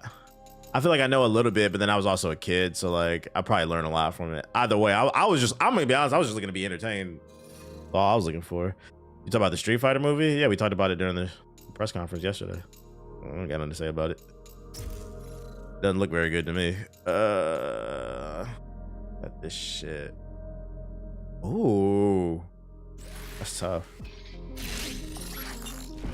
50 the Troll King. He been doing it. People don't remember the days when he used to troll Rick Ross. Officer Ricky. Curly. Officer Ricky. He been doing that shit. But freaking, I'm gonna end it right there. I'm going to bed because I gotta be up. I gotta get ready. I gotta prep for this podcast. And I'm tired. I just wanted to get up and be consistent and do a little short stream. I almost went 3 hours. I'm tired. I ain't eat dinner. I'm going to bed, bruh. We'll continue this on Monday. A new podcast will be up soon, though.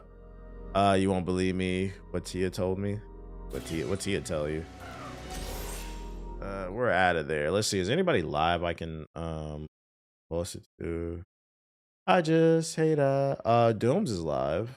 Let's rate the homie Dooms. I appreciate everybody rocking with me, even though it was The good news a is, short stream. oh, watch out! Great. Let's see. King Good. Okay, he's coming. Dooms. I appreciate everybody who came through to the stream. If you're new, hit the follow button. Thank you to everybody who subbed, donated, all that bullshit. Hit the like button if you're new. I'll be back next week. New podcast. Also, I dropped a new video on the main channel. A lot of y'all probably missed it because I don't really upload there that often. But if you want something to watch, like a long video, I dropped a new video. This one right here about Call of Duty. So if you want to check it out, go to the Black Hokage YouTube channel. Make sure to hit the like button. Everybody have a good night. Skirt.